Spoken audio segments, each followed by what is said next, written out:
Hello दोस्तों, ये हमारा वीडियो है। वीडियो को आप ले सकते हैं, हमें कोई समस्या नहीं है। नॉवेल ऑफ किंग चैनल को सब्सक्राइब करें, लाइक, शेयर और ज्यादा से ज्यादा कमेंट करना। आज हम आपको एक नई और रोमांचक कहानी सुनाने जा रहे हैं, बिलियनियर बॉय 2। चलिए शुरू करते हैं। कर लिया था कि अब इस तरह की जांच एजेंसियों से उनको डर नहीं लगता था। उन्होंने रोशन की तरफ देखा। उसके माथे पर पसीना छलक रहा था और चेहरा बिल्कुल उतर गया था। रोशन के पापा गुस्से में बोले, तू मेरी औलाद नहीं हो सकता। जरा सी बात पर तुझे पसीना आने लगता है। मुझे शर्म आती है तुझे अपना बेटा कहते हुए। कहकर वह बाहर ड्राइंग रूम की तरफ बढ़ गए। बाहर इनकम टैक्स वाले उनके घर में घुस चुके थे। उनके साथ बहुत बड़ी पुलिस फोर्स भी थी। वह सारे घर में इस तरह फैलते जा रहे थे जैसे किसी बहुत बड़े क्रिमिनल को पकड़ने आए हों। उनकी बॉडी लैंग्वेज देखकर रोशन के पापा भी शॉक्ड रह गए। उन्होंने इंस्पेक्टर को एड्रेस करते हुए कहा, कहाँ घुसे आ रहे हैं आप सब? किसने परमिशन दी आपको मेरे घर में इस तरह आने की?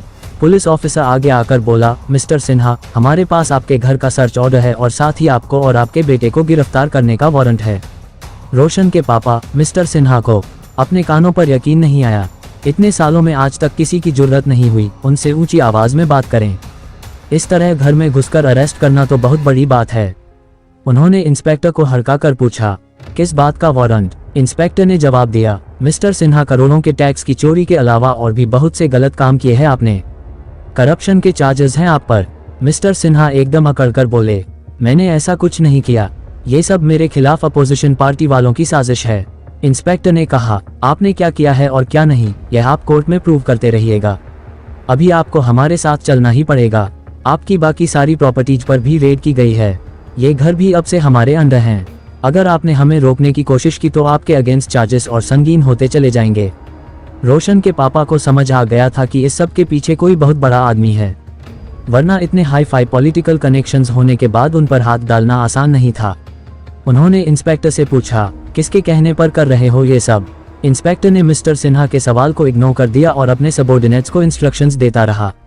रोशन के पापा इंस्पेक्टर से बहस करते करते लगातार उन सब नंबरों पर फोन मिला रहा था जहां से मदद मिल सकती थी, पर उसके लिए यह बहुत बड़ा सदमा था कि कोई भी उसका फोन पिक नहीं कर रहा। ना कमिश्नर, ना होम मिनिस्टर, ना चीफ मिनिस्टर। जिन लोगों के साथ रोज का उठना बैठना था वह सब ऐसे बिहेव कर रहे थे जैसे रोशन की फैमिली को जानते ही नहीं। रोशन के फादर रोशन के चेहरे पर उड़ती हवाएं देखकर समझ गए थे कि कोई भी उनकी मदद के लिए आगे नहीं आ रहा। जो करना होगा खुद ही करना होगा। उन्होंने पुलिस वाले से डायरेक्ट बात की, तू जानता है ना किस पर हाथ डाल रहा है? सर्च वारंट लाने से क्या होता है तुझे पता होना चाहिए। मेरे इतने कॉन्टैक्ट हैं कि खड़े खड़े तेरी वर्दी उतरवा सकता हूँ। वह पुलिस ऑफिसर जोर से हंसा, हाँ आपके इतने कॉन्टैक्ट हैं और उनमें से एक भी कॉन्टैक्ट आपका फोन तक नहीं उठा रहा। सब रुतबा टाए फिस हो गया। तभी रोशन ने अपने पापा को कहा, डैड, मुझे नहीं लगता अब कोई भी हमारा साथ देगा। रेहान के कनेक्शंस बहुत टॉप तक हैं। रोशन के पापा ने सरप्राइज होकर उसकी तरफ देखा और पूछा, कौन? रेहान। रोशन ने जवाब दिया, डैड, वही रेहान मित्तल जो सिटी बैंक का प्रेसिडेंट भी है। वह मेरे कॉलेज में पढ़ता है। कुछ समय से मेरी उससे लड़ाई चल रही है। मैं नहीं जानता था कि उसके पीछे इतने बड़े लोग हैं। ये सब वही करवा रहा है। रोशन के इतना बोलते ही उसके फादर ने उसे खींचा के थप्पड़ मारा और कहा, तो ये सब कुछ तेरी बेवकूफ़ी की वजह से हो रहा है। झगड़े मोल लेने से पहले आदमी का बैकग्राउंड चेक नहीं करता क्या तू? बिगड़ेल सांड की तरह हर किसी को सींग मारता फिरता है। तू पैदा होते ही मर क्यों नहीं गया? बाप बेटे की बहस देखकर इंस्पेक्टर बीच में बोला, तुम्हारा फैमिली सॉप ओपेरा खत्म हो गया हो तो अब थाने चलने की तैयारी करो। कनेक्शन का पैंतरा फेल होते देख रोशन के फादर ने पैसों का कार्ड खेला, मैं तुम्हें 1 करोड़ दूंगा। अपने सब आदमियों को लेकर यहाँ से चले जाओ और इस केस को रफा दफा कर दो। पुलिस वाले ने सरप्राइज होकर रोशन के फादर को देखा और कहा, मिस्टर सिन्हा, 1 करोड़ जैसा चिल्लर दिखाकर आपको लगता है कि आप मुझे खरीद लेंगे? रोशन के पापा को लगा कि उसको 1 करोड़ कम लग रहे हैं। उन्होंने कहा, ठीक है, 5 करोड़ देता हूँ। इस सारे नाटक को बंद करवाओ अभी के अभी। इंस्पेक्टर अब जोर जोर से हंसता ही चला गया। रोशन के पापा इरिटेट होते हुए बोले, इसमें हंसने की क्या बात है? तुम मुंह खोलो, तुम क्या चाहते हो? अपनी कीमत बताओ। इस बार इंस्पेक्टर ने जलती हुई नजरों से उन्हें घूरा कर बोला, तुझे याद है आज से 3 साल पहले तेरी इस बिगड़ी औलाद ने एक जरा से झगड़े पर मेरे बेटे को इतना मारा था कि उसे ठीक होने में 6 महीने लग गए थे। तब मैं तुम लोगों के खिलाफ कुछ नहीं कर पाया था, पर अब मुझे मौका मिला है। 5 करोड़ छोड़ 50 करोड़ भी देगा ना, तब भी तुम दोनों बच नहीं सकते। तुझे और तेरे बेटे को कुत्तों की तरह घसीटता हुआ यहाँ से लेकर जाऊंगा। रोशन के फादर ने अपने दिमाग पर जोर डाला तो याद आया कि कुछ साल पहले एक इंस्पेक्टर के बेटे से रोशन का झगड़ा हुआ था, जिसे सुलझाने में उनके बहुत पैसे खर्च हुए थे। अब इतने साल बाद ये दुश्मनी इस तरह भारी पड़ेगी, उन्होंने सोचा नहीं था। उनका मन कर रहा था कि रोशन का मुंह तोड़ दे, जिसकी वजह से आज ये नौबत आ गई है। इंस्पेक्टर ने सख्त आवाज में अपने जूनियर्स को ऑर्डर दिया, हथकड़ी पहनाओ, इन दोनों बाप बेटे को और जीप तक घसीटते हुए लेकर जाना, वो भी इस तरह के आसपास सारी पब्लिक तमाशा देखे। इंस्पेक्टर ने जानबूझकर पुलिस की जीपें सड़क पर खड़ी करवाई थी, घर के अंदर पोर्च में नहीं। वो उन दोनों को हथकड़ियां लगाकर घसीटता हुआ बाहर सड़क तक लेकर गया। उसके बाद पुलिस की जीपों का काफिला वहां से ऐसे निकला जैसे वो लोग किसी बहुत बड़े टेररिस्ट को पकड़ कर ले जा रहे हों। जब उन दोनों को पुलिस लेकर जा रही थी तो उनके घर से थोड़ी दूर पर अपनी स्पोर्ट्स कार में राहुल बैठा ये सब देख रहा था। उसको ये सोचकर अब कंपकंपी छूट रही थी कि आखिर रेहान की पहुंच कहां तक है। योजक चिन्ह। उधर रेहान के फाइनेंशियल हेड ने उसे फोन करके कहा, सर रोशन और उसके फादर को अरेस्ट कर लिया गया है।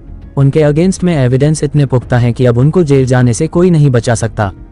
वो लोग बड़े से बड़ा लॉयर ही क्यों न कर लें, उनको सजा मिलकर रहेगी। रेहान ने पूछा, उनके पॉलिटिकल कनेक्शंस बहुत हाई हैं और अभी भी आई एम श्योर उनके पास इतना पैसा तो होगा कि वह सिस्टम में लोगों को खरीद सकें। उस सब के बारे में तुमने क्या किया? उधर से फाइनेंस हेड ने जवाब दिया, वेल्थ तो उनकी सब पानी हो चुकी सर, कुछ नहीं बचा उनके पास। और रही कनेक्शंस की बात, तो जिसके पास पैसा नहीं होता उसका कोई कनेक्शन भी काम नहीं आता, सब मुंह फेर लेते हैं। यही इस दुनिया का सबसे बड़ा सच है। इस समय सोसाइटी में आपकी पोजीशन किसी से छुपी नहीं है, किसी में इतनी हिम्मत नहीं है कि आपके एंगेज जाए। रोशन की सब कंपनी के शेयर्स बुरी तरह गिर चुके हैं और बैंक ने उनकी सारी प्रॉपर्टीज को लोन रिकवरी के अगेंस्ट सीज कर लिया है। रेहान उसकी बात सुनकर हंसा और कहा, सुपर्ब, देखना किसी भी हाल में ये लोग जेल से बचने ना पाएं। इनका जो कुछ भी बचा रह गया हो वह भी सब डिस्ट्रॉय कर दो। कहकर रेहान ने फोन रख दिया। उसके बाद रेहान ने अपने सबऑर्डिनेट को बुलाया और कहा, मैं अब वापस हॉस्टल जा रहा हूँ, यहाँ का सब तुम संभाल लेना। उद्धरण चिन्ह। कहकर रेहान रिसोर्ट से बाहर की तरफ चल दिया। रिसोर्ट अब आउटसाइडर्स के लिए खोल दिया गया था। लिफ्ट से बाहर निकलते ही रेहान को लॉबी में साशा दिखाई दी। वो बहुत हड़बड़ाई हुई लग रही थी। रेहान जानता था साशा कियारा की तो बहुत करीबी दोस्त है ही, नील भी उसे बहुत पसंद करता है। उस दिन शंग्रीला में जब सब दोस्त साथ थे तब रेहान को भी साशा एक सेंसिटिव लड़की लगी थी। साशा डरी हुई थी। उसके पीछे पीछे एक मिडिल एज मोटा सा आदमी था। वह पीछे से चिल्लाया, भाग क्यों रही हो? मैंने जो स्पॉन्सरशिप ऑफर की है उसके बारे में सोचो तो। साशा ने पलटकर उसे कहा, सर आप हमारे कॉलेज इवेंट को स्पॉन्सर करना चाहते हैं, आई अप्रिशिएट दैट, पर जो आप बदले में चाहते हैं वो नहीं हो सकता। वह आदमी गुस्से में बोला, सिर्फ स्पॉन्सरशिप के नाम पर तो तुम्हें इतने पैसे कोई नहीं देगा। हालांकि 10 लाख मेरे लिए कुछ नहीं है, पर शर्त यही है कि तुम्हें मेरे साथ एक रात बितानी होगी। वो आदमी बेशर्मी की सब हदें पार कर रहा था। साशा ने उसे सख्ती से कहा, सॉरी सर, यह इम्पॉसिबल है। आप अपनी स्पॉन्सरशिप अपने पास रखिए, हमें नहीं चाहिए। उसने आगे बढ़कर साशा का हाथ पकड़ते हुए कहा, मैं अमाउंट डबल कर दूंगा, तुम चलो तो मेरे साथ। साशा ने अभी तक रेहान को देखा नहीं था, पर रेहान वहां साइड में खड़ा उनकी यह सारी बातें सुन रहा था। उस आदमी ने जैसे ही साशा का हाथ पकड़ने की कोशिश की, रेहान ने आगे बढ़कर उसे खींचकर थप्पड़ मारा। वो आदमी लड़खड़ा करके पीछे हट गया और चिल्लाता हुआ बोला, who the hell you are? Rehan उस पर दहाड़ता हुआ बोला, खबरदार जो लड़की को हाथ लगाने की कोशिश की। वह आदमी रेहान की टोन से हैरान रह गया। उसने पूछा, तुम किस लिए बीच में टांग अड़ा रहे हो? होते कौन हो तुम हमारे बीच में बोलने वाले? उस आदमी ने फिर से साशा की तरफ बढ़ते हुए कहा, मैं अमाउंट 3 गुना कर दूंगा। सोचो, तुम्हें 30 लाख देने को तैयार हूँ। इतने में तो तुम जैसी 30 लड़कियां मिलती हैं और तुम इतने नखरे दिखा रही हो। उस आदमी की आंखों में लस्ट दिख रहा था। साशा की खूबसूरती पर बुरी तरह फिदा था वो। रेहान ने अब की बार उसके पेट में लात मारते हुए कहा, बहरा है क्या? समझ नहीं आ रहा है एक बार में जो तुझे कहा? ये घटिया बातें बंद कर, नहीं तो तुझे कोई नहीं बचा पाएगा। उसे लग तो गया कि वह किसी गलत आदमी से पंगा ले रहा है, फिर भी वह झुकने को तैयार नहीं हुआ। उसने फिर से चिल्लाते हुए कहा, मेरे और लड़की के बीच से हट जा, वरना तेरे लिए अच्छा नहीं होगा। कहकर उसने रेहान पर हाथ उठाने की कोशिश की, पर इससे पहले ही वह रेहान तक पहुंच पाता, सारे सिक्योरिटी गार्ड्स एकदम से आगे आए। अगले ही मिनट वो मोटा आदमी जमीन पर हाय हाय करता हुआ पड़ा था। उस आदमी को समझ नहीं आया कि एकदम से उसके साथ यह क्या हुआ। उसका रोना निकल गया। इस बार उसने गिड़गिड़ाते हुए कहा, मैं तो सिर्फ इस लड़की से बात करना चाहता था, मुझे क्यों मारा जा रहा है? रेहान ने अपने सिक्योरिटी गार्ड्स को ऑर्डर दिया, उठाकर बाहर फेंको इसको और तबीयत से सिकाई करो। दोबारा रिसोर्ट के आसपास दिखाई ना दे। रेहान ने उसके बाद साशा की तरफ देखकर गुस्से में पूछा, कैसे कैसे लोगों से तुम स्पॉन्सरशिप मांगने आ जाती हो? किस बात की स्पॉन्सरशिप चाहिए तुम्हें? साशा की आंखों से इस सारे तमाशे के बाद अब आंसू टपक रहे थे। वह डर से कांपने लगी थी। रेहान ने उसे चुप देखकर कहा, बोलो भी, क्या बात है? किस चीज की स्पॉन्सरशिप चाहिए तुम्हें? उसने रेहान से पूछा, क्या तुम्हारे आदमी उसे मार डालेंगे? रेहान साशा की सेंसिटिविटी पर हैरान हो गया। इतने सब के बाद भी इसे उस आदमी की फिक्र है। रेहान ने साशा को कहा, वैसे तो थोड़ी बहुत पिटाई करके छोड़ देंगे, और उसकी बात छोड़ो, तुम बताओ किस तरह की स्पॉन्सरशिप चाहिए तुम्हें? साशा ने बताया, हम लोग साउथ के जंगलों में 3 दिन का एनवायरनमेंट अवेयरनेस कैंप कर रहे हैं, जिसमें हम एनवायरनमेंट सेविंग की तरफ लोगों को जागरूक करेंगे। इसमें हम काफ़ी सारी एक्टिविटीज़ इंक्लूड करते हैं। फंड्स की शॉर्टेज थी। मैंने सोचा कि स्पॉन्सरशिप ढूंढने की कोशिश करती हूँ। इस आदमी से फ़ोन पर बात हुई। इसने यहाँ मीटिंग के लिए बुलाया था। मुझे नहीं पता था कि यह आदमी ऐसा निकलेगा। इसने फ़ोन पर तो बहुत अच्छे से बात की थी। रेहान साशा को देखता हुआ बोला, बेवकूफ़ हो तुम, ऐसे अकेले किसी के साथ मीटिंग करने आगे से कभी मत जाना। इस पूरे प्रोग्राम को मैनेज करने के लिए कितने अमाउंट की ज़रूरत है तुम्हें? साशा ने कहा, इस आदमी ने 10 लाख की बात की थी, 5 लाख कहीं और से अरेंज करने की कोशिश कर रही हूँ। रेहान ने कहा, मैं तुम्हें इस पासार करता हूँ, वहाँ जाने का ट्रांसपोर्ट, खाना, बाकी एक्टिविटीज़ भी सब मेरी तरफ से होगा। साशा बहुत हैरान हुई। उसने रेहान से कहा, ये तो। रेहान ने उसे बोला, तुम अच्छे से अच्छे अरेंजमेंट्स करो, इस इवेंट को सक्सेसफुल बनाओ, जो पैसा बच जाए वो किसी अगले इवेंट के लिए इस्तेमाल कर लेना।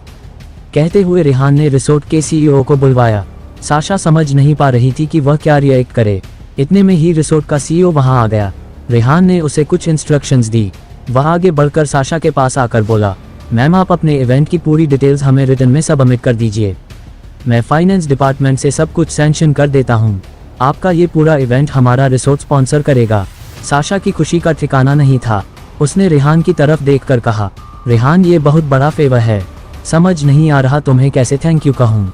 रेहान ने उसे बहुत अपनेपन से कहा, दोस्तों में क्या ही थैंक यू और क्या ही फेवर, बल्कि आगे से जब भी तुम्हें इस तरह के इवेंट करने हो तो इधर उधर जाने की बजाय पहले मुझसे बात करना। साशा ने हाँ में सिर हिला दिया। फिर रेहान ने उसे कहा, मैं कॉलेज ही जा रहा हूँ, आओ तुम भी साथ चलो, तुम्हें भी हॉस्टल छोड़ दूंगा। यहाँ पर तो सब कुछ ठीक होता दिख रहा था, पर सब कुछ ठीक था नहीं। उधर चौहान अंकल के पास एक फ़ोन आया, जिसे सुनने के बाद चौहान अंकल के माथे पर भी पसीने की बूंदें छलकने लगीं। रेहान के लिए रिसोर्ट में साशा से मिलना एक कोइंसिडेंस था, पर साशा का रेहान से यूं मिलना उसके लिए बहुत लकी। रेहान ने न सिर्फ उसे एक घटिया आदमी से बचाया, बल्कि साशा को अपने कॉलेज इवेंट के लिए उससे शानदार स्पॉन्सरशिप भी मिल गई थी। रेहान और साशा अब कॉलेज जा रहे थे। साशा ने रेहान के साथ बुगाटी में बैठते ही पूछा, मुझे एक बात समझ नहीं आई रेहान, उस रिसोर्ट के सीईओ ने तुम्हारे कहते ही पल भर में मुझे इतनी बड़ी स्पॉन्सरशिप दे दी, वो तुम्हारा दोस्त है क्या? रेहान जोर से हंस दिया और बोला, दोस्त नहीं है, एम्प्लॉय है, ये रिसोर्ट मेरा है। साशा का मुंह खुला का खुला रह गया। क्या बात कर रहे हो? दिल्ली एनसीआर का सबसे रॉयल रिसोर्ट है ये, इसे देखने का लालच में भी नहीं छोड़ पाए। तभी तो उस आदमी के बुलाने पर यहाँ आ गई कि इस बहाने रिसोर्ट भी देख लूंगी। तुम इस रिसोर्ट के ओनर हो? रेहान ने हंसते हुए कहा, तुम्हें अब भी कोई डाउट है क्या? और अब से यहाँ आने के लिए तुम्हें किसी के इनविटेशन का इंतजार करने की जरूरत नहीं है। तुम मेरी दोस्त हो, तुम कभी भी यहाँ आ सकती हो। रेहान के इतने स्वीट जेस्चर पर साशा बहुत इमोशनल हो गई। थोड़ी देर की चुप्पी के बाद उसने कहा, मुझे तो ऐसा लग रहा है कि कोई सपना चल रहा है। तुम अचानक से इतने अमीर कैसे हो गए हो कि मुझे फेरी टेल जैसा लग रहा है। अच्छा मुझे तुम ये बताओ, क्या तुम इस एनवायरमेंटल कैंप पर हमारे साथ चलना चाहोगे? रेहान ने कहा, हाँ क्यों नहीं, वैसे भी इन छुट्टियों में मेरे पास करने के लिए कुछ खास है नहीं, मुझे भी एक एक्सपीरियंस हो जाएगा। तुम मुझे डिटेल्स भेज देना प्रोग्राम की। साशा ने खुश होते हुए कहा, हाँ भेज दूंगी, आई एम श्योर तुम्हें बहुत मजा आएगा। फिर वह इधर उधर की दूसरी बातें करते हुए हॉस्टल पहुंच गए। रेहान ने उसे गर्ल्स हॉस्टल उतारा और अपने हॉस्टल की तरफ बढ़ गया। रेहान ने जैसे ही अपने कमरे में एंटर किया, कोई उसके ऊपर जोर से कूदा। रिफ्लेक्स एक्शन में रेहान ने उसे पीछे धक्का दिया तो नील करहाता हुआ जमीन पर गिर गया और बोला, पागल है क्या, कमर तोड़ दी, मैं तो तुझे सरप्राइज हक दे रहा था। रेहान जो एकदम हक्का बक्का रह गया था अब हंस पड़ा। उसने प्यार से नील को डांटते हुए कहा, हद है, ये हक करना होता है, साले डरा दिया तूने मुझे। कमरे में वह दोनों दोस्त भी थे जो उस दिन साथ में शंग्रीला गए थे। उनमें से एक बोला, यार हमें तो तू अपना चेला बना ले, हमने उस फैशन कंपटीशन इवेंट का लाइव टेलीकास्ट देखा। जो कुछ भी वहां पर हो रहा था, बाय गॉड मजा आ गया। You were damn good boss. Rehan के दूसरे दोस्त ने भी उठकर रेहान की तरफ पीठ की और आगे झुककर अपनी पेंट नीचे करके 3 इडियट का सीन रिपीट करते हुए कहा, तुसी ग्रेट हो जहांपना। उसकी इस हरकत से कमरे में हंसी की फुलझड़ियां छूटने लगीं। सब खिलखिला कर हंस दिए।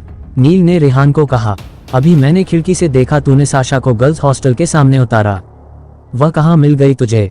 रेहान मुस्कुरा दिया। उसे पता था कि नील साशा को बहुत पसंद करता है, इसलिए उसने उसे सब कुछ सही सही बता दिया। कैसे वह उस रिसोर्ट में मिली और वहां क्या हुआ, और फिर वह उसे अपने साथ ले आया। नील ने खुश होकर रेहान को एक बार फिर से गले लगा लिया। तभी रेहान का दूसरा दोस्त बोला, यार रेहान, ट्रॉफी जीतने के बाद तूने और कियारा ने तो कमाल का रोमियो जूलियट सीन क्रिएट किया था स्टेज पे। रेहान एक पल को चौंका, फिर उसे याद आया कि वह उस किसकी बात कर रहा है जो ट्रॉफी जीतने के बाद कियारा ने उसे दी थी। रेहान मुस्कुरा दिया और कुछ नहीं बोला। वह दोस्त फिर से बोला, यार तेरे को तो लड़की मिल गई, अब हमारी भी सेटिंग करा दे ब्रो। इस पर उसका दूसरा दोस्त बोलता है, तू इतने बड़े रिसोर्ट का मालिक है, वहां तो इतनी सारी लड़कियां काम करती हैं, कॉलेज की ना सही अपनी किसी एम्प्लॉय से ही हमारी सेटिंग करा दे। रेहान ने उसे तेज डांटते हुए कहा, बेहुदा बात मत कर, मैं ऐसा कुछ भी नहीं करूंगा, मेरे एम्प्लॉयज मेरी रिस्पॉन्सिबिलिटी हैं। रेहाना का दोस्त समझ गया कि रेहान अब सिर्फ उनका दोस्त ही नहीं रह गया है, वह बहुत बड़े अंपायर का मालिक भी है। रेहान का गुस्सा देख वह सहम कर चुप हो गया। माहौल को सीरियस होता देख नील एकदम से बोला, यार जब कंपटीशन चल रहा था एक बार तो हम सब डर ही गए थे, लगा सब कुछ तुम्हारे हाथ से निकल गया, पर फिर उसके बाद जो तमाशा होना शुरू हुआ, कसम खुदा की मजा ही आ गया। काश उस वक्त हम सब भी वहां होते तो रोशन की हालत सामने से देखने में अलग ही मजा आता। रेहान ने मुस्कुराते हुए अपने दोस्तों को कहा, अभी लंच टाइम के बाद की क्लासेज बाकी हैं, चलो क्लास भी अटेंड कर लेते हैं भाई, जमाना हो गया क्लास की शक्ल देखे। नील ने रेहान की तरफ देखकर कहा, तुझे क्या करना है अब क्लास अटेंड करके, तुझे तो घर बैठे ही डिग्री मिल जाएगी, सयापा तो हमारा है। रेहान ने नील की बात पर रिएक्ट नहीं किया, क्योंकि बात तो उसकी सच ही थी। डिग्री के लिए उसे अब क्लासेस अटेंड करने की जरूरत नहीं थी, पर वह बहुत सारी क्लासेस स्किप कर चुका था। वह कॉलेज सिर्फ डिग्री के लिए नहीं आ रहा था, वो तो सच में पढ़ना और सीखना चाहता था। रेहान ने उसकी बात को इग्नोर करते हुए किताबें हाथ में उठाए और कहा, चलो यार चलें अब। उसके बाद वह चारों कॉलेज की क्लासरूम की तरफ बढ़ गए। जिस क्लास में इतना शोर मच रहा था, रेहान के एंटर करते ही एक पल में पिन ड्रॉप साइलेंस हो गया। रेहान के कॉलेज में बुगाटी लाने के बाद से अब पूरा कॉलेज जानता था कि रेहान बिलियनियर बन गया है। सब स्टूडेंट्स में खुसर फुसर शुरू हो गई। एक लड़का बोला, तूने वह फैशन कंपटीशन का लाइव टेलीकास्ट देखा था? Man I am telling you, इसने उस रोशन की धज्जियां उड़ा दी। एक लड़की ने कहा, कियारा कितनी लक्की है यार, ये $1 बिलियन हॉट केक उसके हाथ लग गया है। एक और आवाज आए, कंपटीशन के बाद विनिंग किस तो माइंड ब्लोइंग थी दोनों की। एक और लड़की बोली, कंपटीशन जीतने के लिए तो उसका रेहान के साथ होना ही बहुत था। टैलेंट वैलेंट तो सब बेकार की बातें हैं, जहां इतना पैसा हो वहां सब कुछ पॉसिबल है। फिर किसी और ने कहा, वैसे शानोन तो अपना सर पकड़कर रोती होगी अब, रेहान उसको कितने अच्छे से ट्रीट करता था, कितना मानता था, पर उसने जो रेहान के साथ किया उसके बाद वह खुद भी कहीं की नहीं रही। इतने दिन से तो कॉलेज भी नहीं आई है। सब लड़के लड़कियां रेहान की लव लाइफ और उसकी रईसी के बारे में ही बातें कर रहे थे। जैसे ही रेहान क्लास में सीट की तरफ बढ़ा, एक लड़की ने उसे फौरन कहा, रेहान मेरे पास बैठो ना, मैंने ये सीट स्पेशली तुम्हारे लिए खाली रखी है। रेहान कुछ रिएक्ट करता, इतने में दूसरी लड़की बोली, अरे आज मैं घर से खुद खाना बना कर लाई हूँ तुम्हारे लिए रेहान, तुम मेरे पास बैठो। तीसरी ने कहा, क्या इन फालतू की लड़कियों को मुंह लगा रहे हो, तुम्हारे साथ तो मेरे जैसी सेक्सी लड़की ही सूट करती है। सारी क्लास हैरान होकर इन लड़कियों को देख रही थी। जब रेहान गरीब था तो इनमें से कोई उससे हेलो तक नहीं करती थी, और आज इस तरह चिपक रही थी जैसे शहद पर मधुमक्खियां। रेहान ने उन सबको इग्नोर किया और क्लास में सबसे पीछे वाली सीट पर नील के साथ जाकर बैठ गया। 1 मिनट बाद क्लास शुरू होने की बेल बजी, पर प्रोफेसर की बजाय प्रिंसिपल सर क्लास में आए। आते ही उन्होंने अनाउंसमेंट की, आपकी क्लास में एक न्यू एडमिशन आया है, स्पेशल केस है इसलिए मिड टर्म में लिया गया है, मैं खुद आप लोगों से उसका इंट्रोडक्शन कराने आया हूँ। उनके ये कहते ही क्लास में एक लड़की ने एंटर किया। सबकी आंखें हैरानी से बाहर को निकल आईं और मुंह खुले के खुले रह गए। वह लड़की ड्रॉप डेड गॉर्जियस थी, जैसे सचमुच की लड़की नहीं किसी आर्टिस्ट की बनाई परफेक्ट क्रिएशन हो। उसकी स्किन का कलर सफेद मोती जैसा चमकीला था, बाल कमर से भी नीचे तक लंबे जो पोनी में बंधे थे, बड़ी बड़ी आंखें हिरनी जैसी और आईब्रोज तो बिल्कुल जैसे तीर कमान। वह इतनी खूबसूरत थी कि जितनी भी उसकी तारीफ की जाती कम ही था। क्लास में फिर एक बार जबरदस्त हलचल मच गई। दरअसल इतनी सुंदर लड़की आज तक किसी ने देखी ही नहीं थी। पर वह जितनी सुंदर थी उसका चेहरा उतना ही एक्सप्रेशनलेस था, जैसे उसके अंदर कोई इमोशंस ही ना हो। प्रिंसिपल सर ने उसकी तरफ देखकर कहा, इंट्रोड्यूस योरसेल्फ। वह एक स्टेप आगे बढ़ी। उसने चुस्त सफेद शर्ट और काली पैंट पहन रखी थी। वह बहुत स्टनिंग लग रही थी, पर उसकी आवाज आइसी कोल्ड थी। उसने कहा, hello everyone, my name is Maggie Fernandes. उसका नाम सुनते ही पूरी क्लास में हंसी की लहर दौड़ गई। मैगी 3 मिनट नूडल्स वाली। मैगी को पकाना सबसे आसान। और भी बहुत से स्लैंग पीछे से उस पर उछाले जाने लगे, पर उसके चेहरे के एक्सप्रेशन जरा भी नहीं बदले।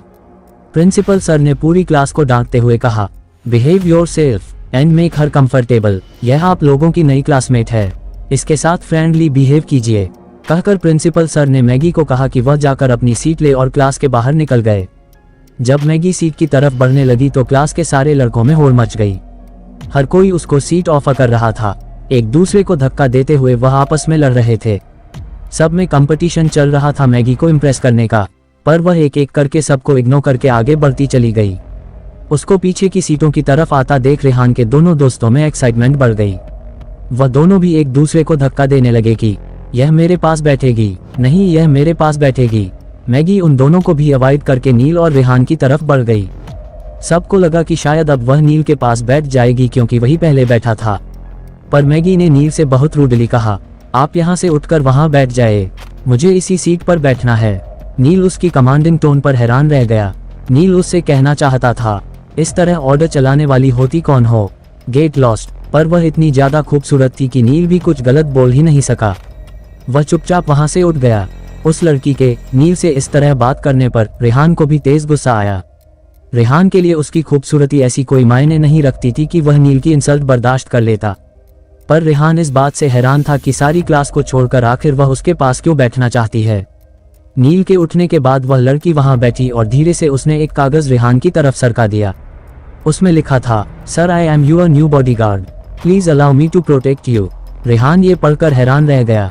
उसने उस लड़की की तरफ देखा और सोचने लगा, यह मेरी बॉडीगार्ड है, किसने भेजा है इसे। रेहान अभी सोच ही रहा था कि उसके फोन पर चौहान अंकल का मैसेज फ्लैश हुआ, मैंने तुम्हारे लिए एक बॉडीगार्ड भेजी है, कमांडो ट्रेनिंग ले चुकी है और वह बेस्ट है, हर तरह के आर्म्स एमिनेशन को हैंडल करना जानती है और स्ट्रीट फाइट में भी एक्सीलेंट है। रेहान को लगा उस दिन कैंटीन में जो कुछ भी हुआ था, चौहान अंकल अब रिस्क नहीं लेना चाहते, इसलिए उन्होंने कॉलेज कैंपस में इस लड़की को स्टूडेंट की तरह भेज दिया है ताकि मैं मना ना कर सकूं। उसने बेबसी से सर हिलाया। वह समझ गया अंकल चौहान को कुछ भी कहना यूजलेस है, वह नहीं मानेंगे। उसने चुपचाप फोन बंद करके रख लिया और उस लड़की को आहिस्ता से कहा, ठीक है, पर याद रखना तुम मेरे किसी भी काम में कोई रुकावट नहीं डालोगी और मुझसे थोड़ा दूर रहोगी। मैगी ने सिर झुकाकर कहा, एज यू से सर। पूरी क्लास उनको खुसुर फुसुर करते देखकर हैरान थी। अब यह बातें भी बननी शुरू हो गईं कि यह लड़की सब पता करके आई है। इसको पता है कि कॉलेज का सबसे रिच लड़का यही है, इसलिए यह आते ही रेहान को फंसाने की कोशिश करने लगी है। नील भी समझ नहीं पा रहा था कि वह आते ही रेहान से इस तरह क्या बात करने लगी है। वो भी कंफ्यूज था। उधर अंकल चौहान रेहान की सिक्योरिटी के लिए और भी जरूरी अरेंजमेंट्स करवा रहे थे। रेहान को लगा कि कैंटीन फाइट वजह है इस सिक्योरिटी की, पर बात उससे कहीं ज्यादा बड़ी थी। इधर मैगी को कोई फर्क नहीं पड़ रहा था कि बाकी स्टूडेंट उनको लेकर क्या सोच रहे हैं। उसकी प्राइम प्रायोरिटी सिर्फ रेहान की सिक्योरिटी थी। रेहान के लिए यह इरिटेटिंग हो रहा था। वो जहां भी जा रहा था मैगी उसके पीछे पीछे आ रही थी। यहाँ तक कि जब वह कैंटीन में कुछ खाने गया तब भी मैगी उसके पीछे पीछे चली आई। इस बार रेहान ने मैगी को इरिटेट होकर कहा, हर जगह चिपकना जरूरी है क्या? कॉलेज कैंटीन ही तो है, यहाँ पर क्या हो जाएगा, थोड़ा दूर रहो मुझसे। मैगी ने सिर झुकाकर कहा, यस सर। वो रेहान से 3 टेबल छोड़कर बैठ गई, पर उसकी कमर एकदम सीधी थी। वह बिल्कुल चौकन्नी होकर इधर उधर देख रही थी। रेहान जब अपने खाने के लिए बर्गर लेकर आया तो पता नहीं क्यों उसको मैगी को देखकर गिल्टी फील होने लगा। आफ्टर ऑल वो वहां पर उसी की सिक्योरिटी के लिए थी। कैंटीन में सारे लड़के मैगी को लस्टफुल आई से देख रहे थे। रेहान को मैगी पर गुस्सा करने के बाद अब बुरा लग रहा था। उसने एक और बर्गर लिया और इस बार वह खुद मैगी की टेबल पर आकर बैठ गया। कैंटीन में बैठे सारे लड़कों को रेहान से भयानक जेलसी हो रही थी। मैगी ने अभी तक कॉलेज के किसी भी लड़के से बात नहीं की थी, यहाँ तक कि किसी की हेलो तक का जवाब नहीं दिया था, जबकि रेहान के साथ वह बहुत पोलाइट थी। मैगी को टेंस देखकर रेहान ने कहा, आराम से अपना बर्गर एंजॉय करो, कॉलेज कैंटीन ही है, कुछ नहीं होगा यहाँ पर। हर तरफ कैंटीन में उनके बारे में ही बातें हो रही थी। एक लड़के ने कहा, यार इस रेहान ने क्या किस्मत पाई है, वहाँ इसने कॉलेज की ब्यूटी क्वीन कियारा को फंसा रखा है और अब ये दूसरी हुरपरी आई है, ये भी इसी के पीछे लट्टू है। दूसरे लड़के ने कहा, पैसा चीज ही ऐसी है बेटा। इतने में एक लड़की बोली, अरे देखो देखो कियारा भी आ गई, लोग कैसे गुस्से से देख रही है रेहान को, अब आएगा असली मजा कैटफाइट देखने में, पटाखे फूटेंगे अब तो। उधर रेहान मैगी को इतना सीरियस देखकर हंसाने की कोशिश कर रहा था। वहाँ कियारा उन्हें घूरती हुई तेजी से रेहान की टेबल की तरफ बढ़ रही थी। कैंटीन में रेहान को मैगी के साथ देखकर तरह तरह की बातें बनाई जा रही थी। लड़के आपस में बात कर रहे थे, यार इसकी किस्मत तो जबरदस्त चमक उठी है, क्या नहीं है इसके पास। दूसरे लड़के ने कहा, डिग्निटी नहीं है इसके पास, उस फैशन कंपटीशन का लाइव टेलीकास्ट देखा था, तुमको क्या लगता है ये रोशन से किस लिए लड़ रहा था, सब कुछ उस कियारा के चक्कर में हो रहा था। वहाँ उस लड़की के लिए इसने इतना बड़ा हंगामा खड़ा कर दिया, उस रोशन को तो बिल्कुल मिट्टी में मिला दिया है, और यहाँ अब नई लड़की के साथ गुलछर्रे उड़ा रहा है। तीसरे लड़का बोला, पीछे मुड़कर देखो कियारा आ रही है, चेहरा तो देखो उसका कैसी भुन भुनाई हुई लग रही है, मजा आने वाला है बहुत अब। रेहान को उन लड़कों की सारी बातें सुनाई दे रही थीं, उसने कुछ भी रिएक्ट नहीं किया, उसको इन बातों से कोई फर्क नहीं पड़ रहा था। मैगी सिर्फ उसकी बॉडीगार्ड है, दोस्त या गर्लफ्रेंड नहीं। पर यह बात वह किसी को बता भी नहीं सकता था। कियारा को अपनी तरफ आते हुए रेहान ने भी देख लिया था। कियारा के एक्सप्रेशन देखकर वह समझ गया था कियारा उसको मैगी के साथ देखकर गुस्से में है। कियारा ने गुलाबी रंग का फ्लोरल वन पीस ड्रेस पहना हुआ था, वो बहुत ही खूबसूरत लग रही थी। कियारा सीधा रेहान की टेबल की तरफ आए। कियारा के पास आते ही उसके कुछ बोलने से पहले ही रेहान ने कहा, हेलो कियारा, आज तो भला की खूबसूरत लग रही हो। कियारा ने अभी तक मैगी की शक्ल नहीं देखी थी, मैगी की पीठ उसकी तरफ थी। जब कियारा पास पहुंची और मैगी के चेहरे पर उसकी नजर पड़ी तो वह भी एक पल के लिए उसे देखती ही रह गई। मैगी थी ही इतनी खूबसूरत कि जो देखे नजर ना हटा सके। उसको देखने के बाद कियारा का मुंह उतर गया। मैगी की फ्लॉलेस ब्यूटी देखकर उसे बहुत इनसिक्योरिटी फील होने लगी। रेहान पल पल कियारा के चेहरे पर बदलते हुए एक्सप्रेशन देख रहा था। उसने कियारा का हाथ थामा और कहा, आओ मेरे पास बैठो, साथ में लंच करते हैं। मैगी सामने बैठी थी।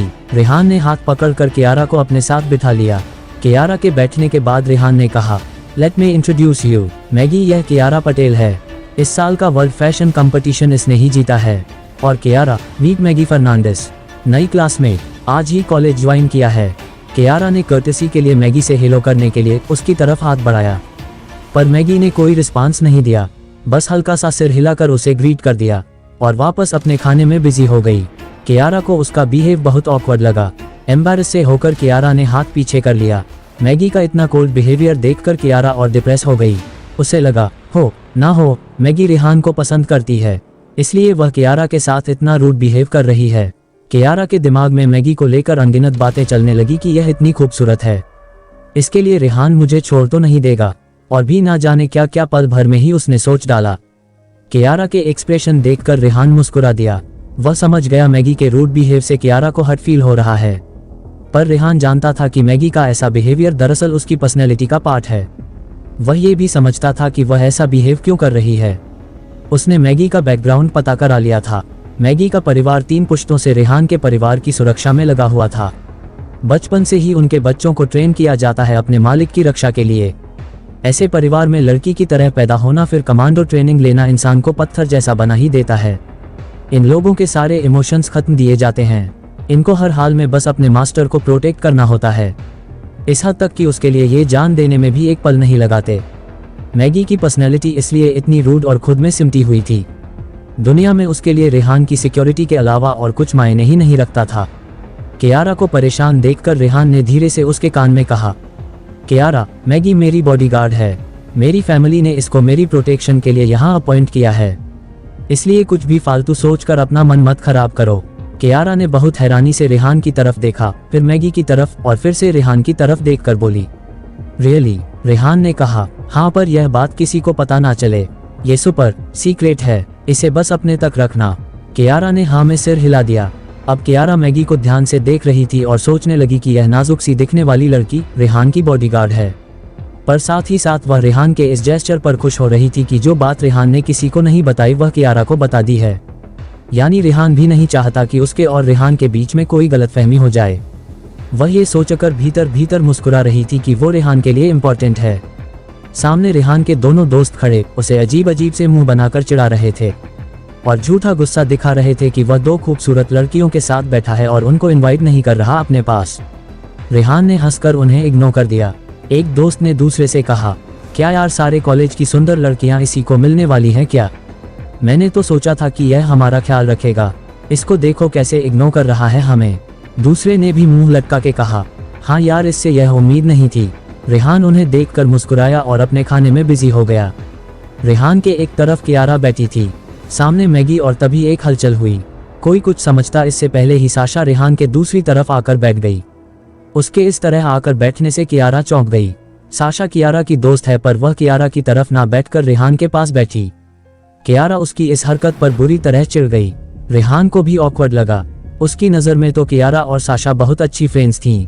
अब यह अचानक से क्या होने लगा? अजीब सा टेंस एनवायरनमेंट हो गया उस टेबल पर। रेहान पर अपना हक दिखाने के लिए कियारा ने अपनी प्लेट में से फ्रेंच फ्राइज उठाए और रेहान की प्लेट में रखती हुई बोली, मुझसे नहीं खाया जा रहा इतना, तुम शेयर कर लो प्लीज। इतने में साशा ने भी अपनी प्लेट में से बर्गर उठाया और रेहान की प्लेट में रखते हुए कहा, यह मैं तुम्हारे लिए लाई थी, तुम खाओ इसे। रेहान को कुछ समझ नहीं आया कि क्या रिएक्ट करे। वह कोई इतना सब थोड़ी खा सकता था। रेहान की प्लेट में पहले ही अपना बर्गर और फ्रेंच फ्राइज रखे थे। रेहान का मुंह अजीब बेचारा सा हो गया। मैगी ने ये सब होते हुए देखा और अचानक रेहान की प्लेट अपनी तरफ खींचकर कहा, मुझे और भूख लगी है, यह मैं खा लेती हूँ, और बिना किसी के रिएक्शन की परवाह किए खाने में मस्त हो गई। मैगी की इस हरकत से कियारा का मुंह खुला का खुला रह गया। साशा भी उसको एकटक देखने लगी। रेहान को बहुत तेज हंसी आई और उसके दोस्त तो पीछे हंस हंस के लोटपोट ही हो गए। कैंटीन उन सब की वजह से एक एंटरटेनमेंट जोन बना हुआ था। उन तीन खूबसूरत लड़कियों के बीच में फंसा हुआ रेहान बड़ा ही फनी लग रहा था। रेहान समझ गया था कि आज जो उसका ये जुलूस निकल रहा है, कल कॉलेज ग्रुप में इस पूरी सिचुएशन के खूब मीम बनने वाले हैं। साशा ने अभी तक मैगी पर ध्यान नहीं दिया था पर अब वह उसे ध्यान से देख रही थी। एक तो मैगी इतनी ज्यादा खूबसूरत, फिर उसने अभी जो हरकत की उससे साशा भी चौंक गई थी। वो सोचने लगी, आखिर यह रेहान की कौन लगती है जो इतना हक दिखा रही है। वैसे भी एनएसएस की इंचार्ज होने की वजह से साशा के पास ऑलमोस्ट सारे स्टूडेंट का रिकॉर्ड रहता था। इससे पहले उसने मैगी को कभी नहीं देखा था। उसने रेहान से पूछा, ये कौन है रेहान? पहले तो इसे कॉलेज में कभी नहीं देखा। रेहान ने साशा को मैगी से इंट्रोड्यूस करवाते हुए कहा, साशा ये मैगी फर्नांडिस है, इसने आज ही कॉलेज ज्वाइन किया है, मेरी क्लासमेट है, और मैगी यह साशा है, कॉलेज के एनएसएस प्रोजेक्ट्स हैंडल करती हैं। साशा ने मैगी की तरफ हाथ बढ़ाया और एज यूजुअल मैगी ने रिस्पॉन्ड नहीं किया। साशा को भी मैगी का बिहेव बहुत इंसल्टिंग लगा। उसने रेहान को धीरे से कहा, किस बात का घमंड है इसे, इतनी खूबसूरती से दिमाग चल गया है क्या इसका? रेहान ने मैगी को डिफेंड करते हुए कहा, नहीं ऐसी कोई बात नहीं है, इसने आज ही ज्वाइन किया है, इसका नेचर थोड़ा शाई है। साशा ने रेहान की तरफ अजीब मुंह बनाकर देखा और सार्काज़म में कहा, ग्रेट, तुम्हें एक दिन में ही पता चल गया कि इसका नेचर शाई है और यह रूड नहीं है। एनीवेज मुझे क्या लेना देना। फिर उसने कियारा की तरफ देखकर पूछा, कियारा हम साउथ के जंगलों में 3 दिन का कैंपिंग ऑर्गेनाइज कर रहे हैं, तुम साथ चलना चाहोगी? मैं तुम्हें यही पूछने के लिए ढूंढ रही थी, फिर तुम मुझे यहाँ दिख गई तो मैं अपना खाना लेकर यहीं आ गई। साशा के ये कहने से कियारा का सारा गुस्सा एकदम से जाता रहा। पहले उसे लग रहा था कि साशा रेहान को अपनी तरफ अट्रैक्ट करने के लिए इस तरह आकर बैठी है, इसलिए कियारा ने चिढ़कर उससे अजीब बिहेव किया था। कियारा ने रेहान की तरफ देखकर पूछा, तुम चल रहे हो? रेहान ने हाँ में सिर हिलाया। कियारा ने साशा को कहा, तो फिर मैं भी चल रही हूँ। साशा ने मुस्कुराकर कहा, सुपर्ब। साशा और कियारा के बीच की सारी टेंशन गायब हो गई और अब उस टेबल पर दोस्तों जैसा खुशनुमा माहौल था। कियारा को लग गया था कि वही ज्यादा सोच रही थी। साशा तो नॉर्मली आकर बैठी थी। खाना खत्म करके वह दोनों एक साथ टेबल से उठी। कियारा ने रेहान को कहा, एग्जाम पास आ रहे हैं, हम दोनों जॉइंट स्टडी करेंगे। रेहान तुम भी पढ़ाई पर ध्यान दो, हम दोनों अब हॉस्टल वापस चलती हैं। साशा ने भी रेहान को बाय बोला और वह दोनों हंसती खिलखिलाती हुई एक दूसरे के हाथ में हाथ डालकर चली गईं। रेहान मुस्कुराते हुए बुदबुदाया, इन लड़कियों का भी कुछ समझ नहीं आता। अभी 2 मिनट पहले तो ऐसा लग रहा था कि जैसे लड़ मरेंगी और अभी देखो इन्हें, अजीब ही मामला है। फिर वह भी उठा और अपने हॉस्टल की तरफ चल दिया। मैगी पूरे समय उसको फॉलो करती रही। जब वह हॉस्टल के अंदर जाने लगा तब भी मैगी उसके पीछे पीछे आ रही थी। रेहान ने उसे मुड़कर हैरानी से कहा, कहाँ चली आ रही हो? ये बॉयज हॉस्टल है, यहाँ तुम्हारी एंट्री अलाउड नहीं है। मैगी बोली, मैं आपको छोड़कर नहीं जा सकती मास्टर रेहान। रेहान झल्लाता हुआ बोला, फालतू की बात मत करो, मैं सबको क्या एक्सप्लेन करूंगा कि ये लड़की मेरे साथ हॉस्टल में कैसे आ गई है। मैं अब हॉस्टल में ही हूँ, कहीं नहीं जा रहा। अगर कहीं जाऊंगा तो पहले तुम्हें इन्फॉर्म कर दूंगा। तुम जाओ, अब रेस्ट करो तुम भी। इस बार मैगी ने बहस नहीं की और हाँ में सिर हिला दिया, पर वह तब तक बाहर खड़ी रही जब तक रेहान हॉस्टल के अंदर नहीं चला गया। चौहान अंकल ने कॉलेज कैंपस में रेहान की सेफ्टी के बहुत अरेंजमेंट्स कर दिए थे, पर कॉलेज की दुनिया के बाहर बहुत कुछ हो रहा था। योजक चिन्ह। तिहाड़ जेल के बाहर स्पोर्ट्स कार में राहुल बेचैनी से किसी का इंतजार कर रहा था। थोड़ी देर बाद जेल के विशालकाय लोहे के गेट के बीच में बना छोटा झरोखा खुला और उसमें से रोशन बाहर आया। उसका हाल बेहाल था, बाल और दाढ़ी बड़ी हुई थी, आंखों के नीचे काले गड्ढे पड़ गए थे, वह बहुत कमजोर हो गया था। बाहर निकलते ही उसने इधर उधर नजर दौड़ाई तो उसे सामने स्पोर्ट्स कार के साथ खड़ा हुआ राहुल दिखाई दिया। राहुल ने उसकी तरफ देखकर हाथ हिलाया। रोशन तेजी से चलता हुआ राहुल के पास आया और बोला, तुम यहाँ कैसे? राहुल ने जवाब दिया, मैंने ही तुम्हारी बेल करवाई है। रोशन ने बहुत सरप्राइज होकर उससे पूछा, तुमने मेरी बेल करवाई है? राहुल ने कहा, हाँ भाई मैंने ही करवाई है। इतना हैरान क्यों हो रहे हो? आओ अब गाड़ी में बैठो, बाकी बातें बाद में करेंगे। गाड़ी में बैठते ही राहुल ने कार को रफ्तार दे दी। रोशन बहुत हैरान था कि जहां पर बड़े बड़े पॉलिटिकल कनेक्शंस और सब कुछ फेल हो गया, किसी ने उनका साथ नहीं दिया, वहां राहुल ने ऐसा क्या किया जो उसकी बेल करा दी? और उससे भी बड़ा सवाल ये था कि क्यों कराई है। उसने बहुत हैरानी से राहुल से फिर से पूछा, राहुल तुमने ये कैसे किया? कोई भी रेहान की फैमिली के अगेंस्ट जाने को तैयार नहीं है, फिर तुमने इतना बड़ा रिस्क क्यों लिया? राहुल ने रोशन की तरफ देखकर कहा, तो अपने दोस्त को ऐसे ही जेल में पड़ा रहने देता क्या? मैंने पानी की तरह पैसा बहाया है, और मत पूछ कितने जुगाड़ किए हैं तुझे बाहर लाने के लिए। वकीलों और जजों के साथ मिलकर फॉल्स एविडेंस तैयार किए हैं कि तुम्हारे फादर के बिजनेस में तुम्हारा कोई इन्वॉल्वमेंट नहीं था, जो कुछ भी हो रहा था उसकी तुम्हें कोई जानकारी नहीं थी, और यह सब मैंने सुपर सीक्रेटिव तरीके से किया है, क्योंकि अगर रेहान को इसकी खबर भी लग जाती तो वो तुम्हारी बेल नहीं होने देता। कितनी रिश्वत, कितना पैसा, कितने कनेक्शन इस्तेमाल किए हैं ये तो मैं ही जानता हूँ। रोशन ने राहुल की बात सुनकर हाँ में सिर हिलाया, पर उसके मन में अब भी वही सवाल था कि आखिर राहुल ऐसा कर क्यों रहा है। उसने राहुल को इंसिस्ट किया, राहुल मैं तेरा एहसानमंद हूँ यार कि तूने मेरे लिए इतना कुछ किया, पर मैं इतना बेवकूफ़ तो नहीं हूँ कि यह ना समझ सकूँ कि तूने ये सब सिर्फ दोस्ती के लिए नहीं किया है। तो सच बता, आखिर यह सब करने के पीछे रीज़न क्या है? राहुल रोशन की तरफ देखकर मुस्कुराया और बोला, हम अच्छे दोस्त नहीं है क्या?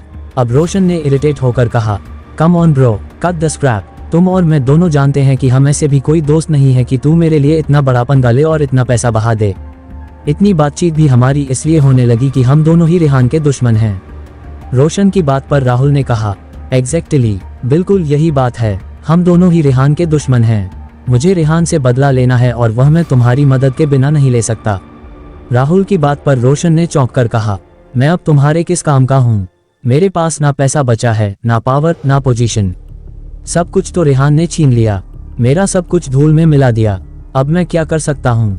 राहुल ने कहा, तुम वो कर सकते हो मेरे दोस्त जो और कोई नहीं कर सकता, और ये तुम ही कर सकते हो। राहुल ने कनिंगली मुस्कुराते हुए रोशन को कहा। रोशन कंफ्यूज हो गया, ऐसा क्या काम है जो बस वही कर सकता है और कोई नहीं?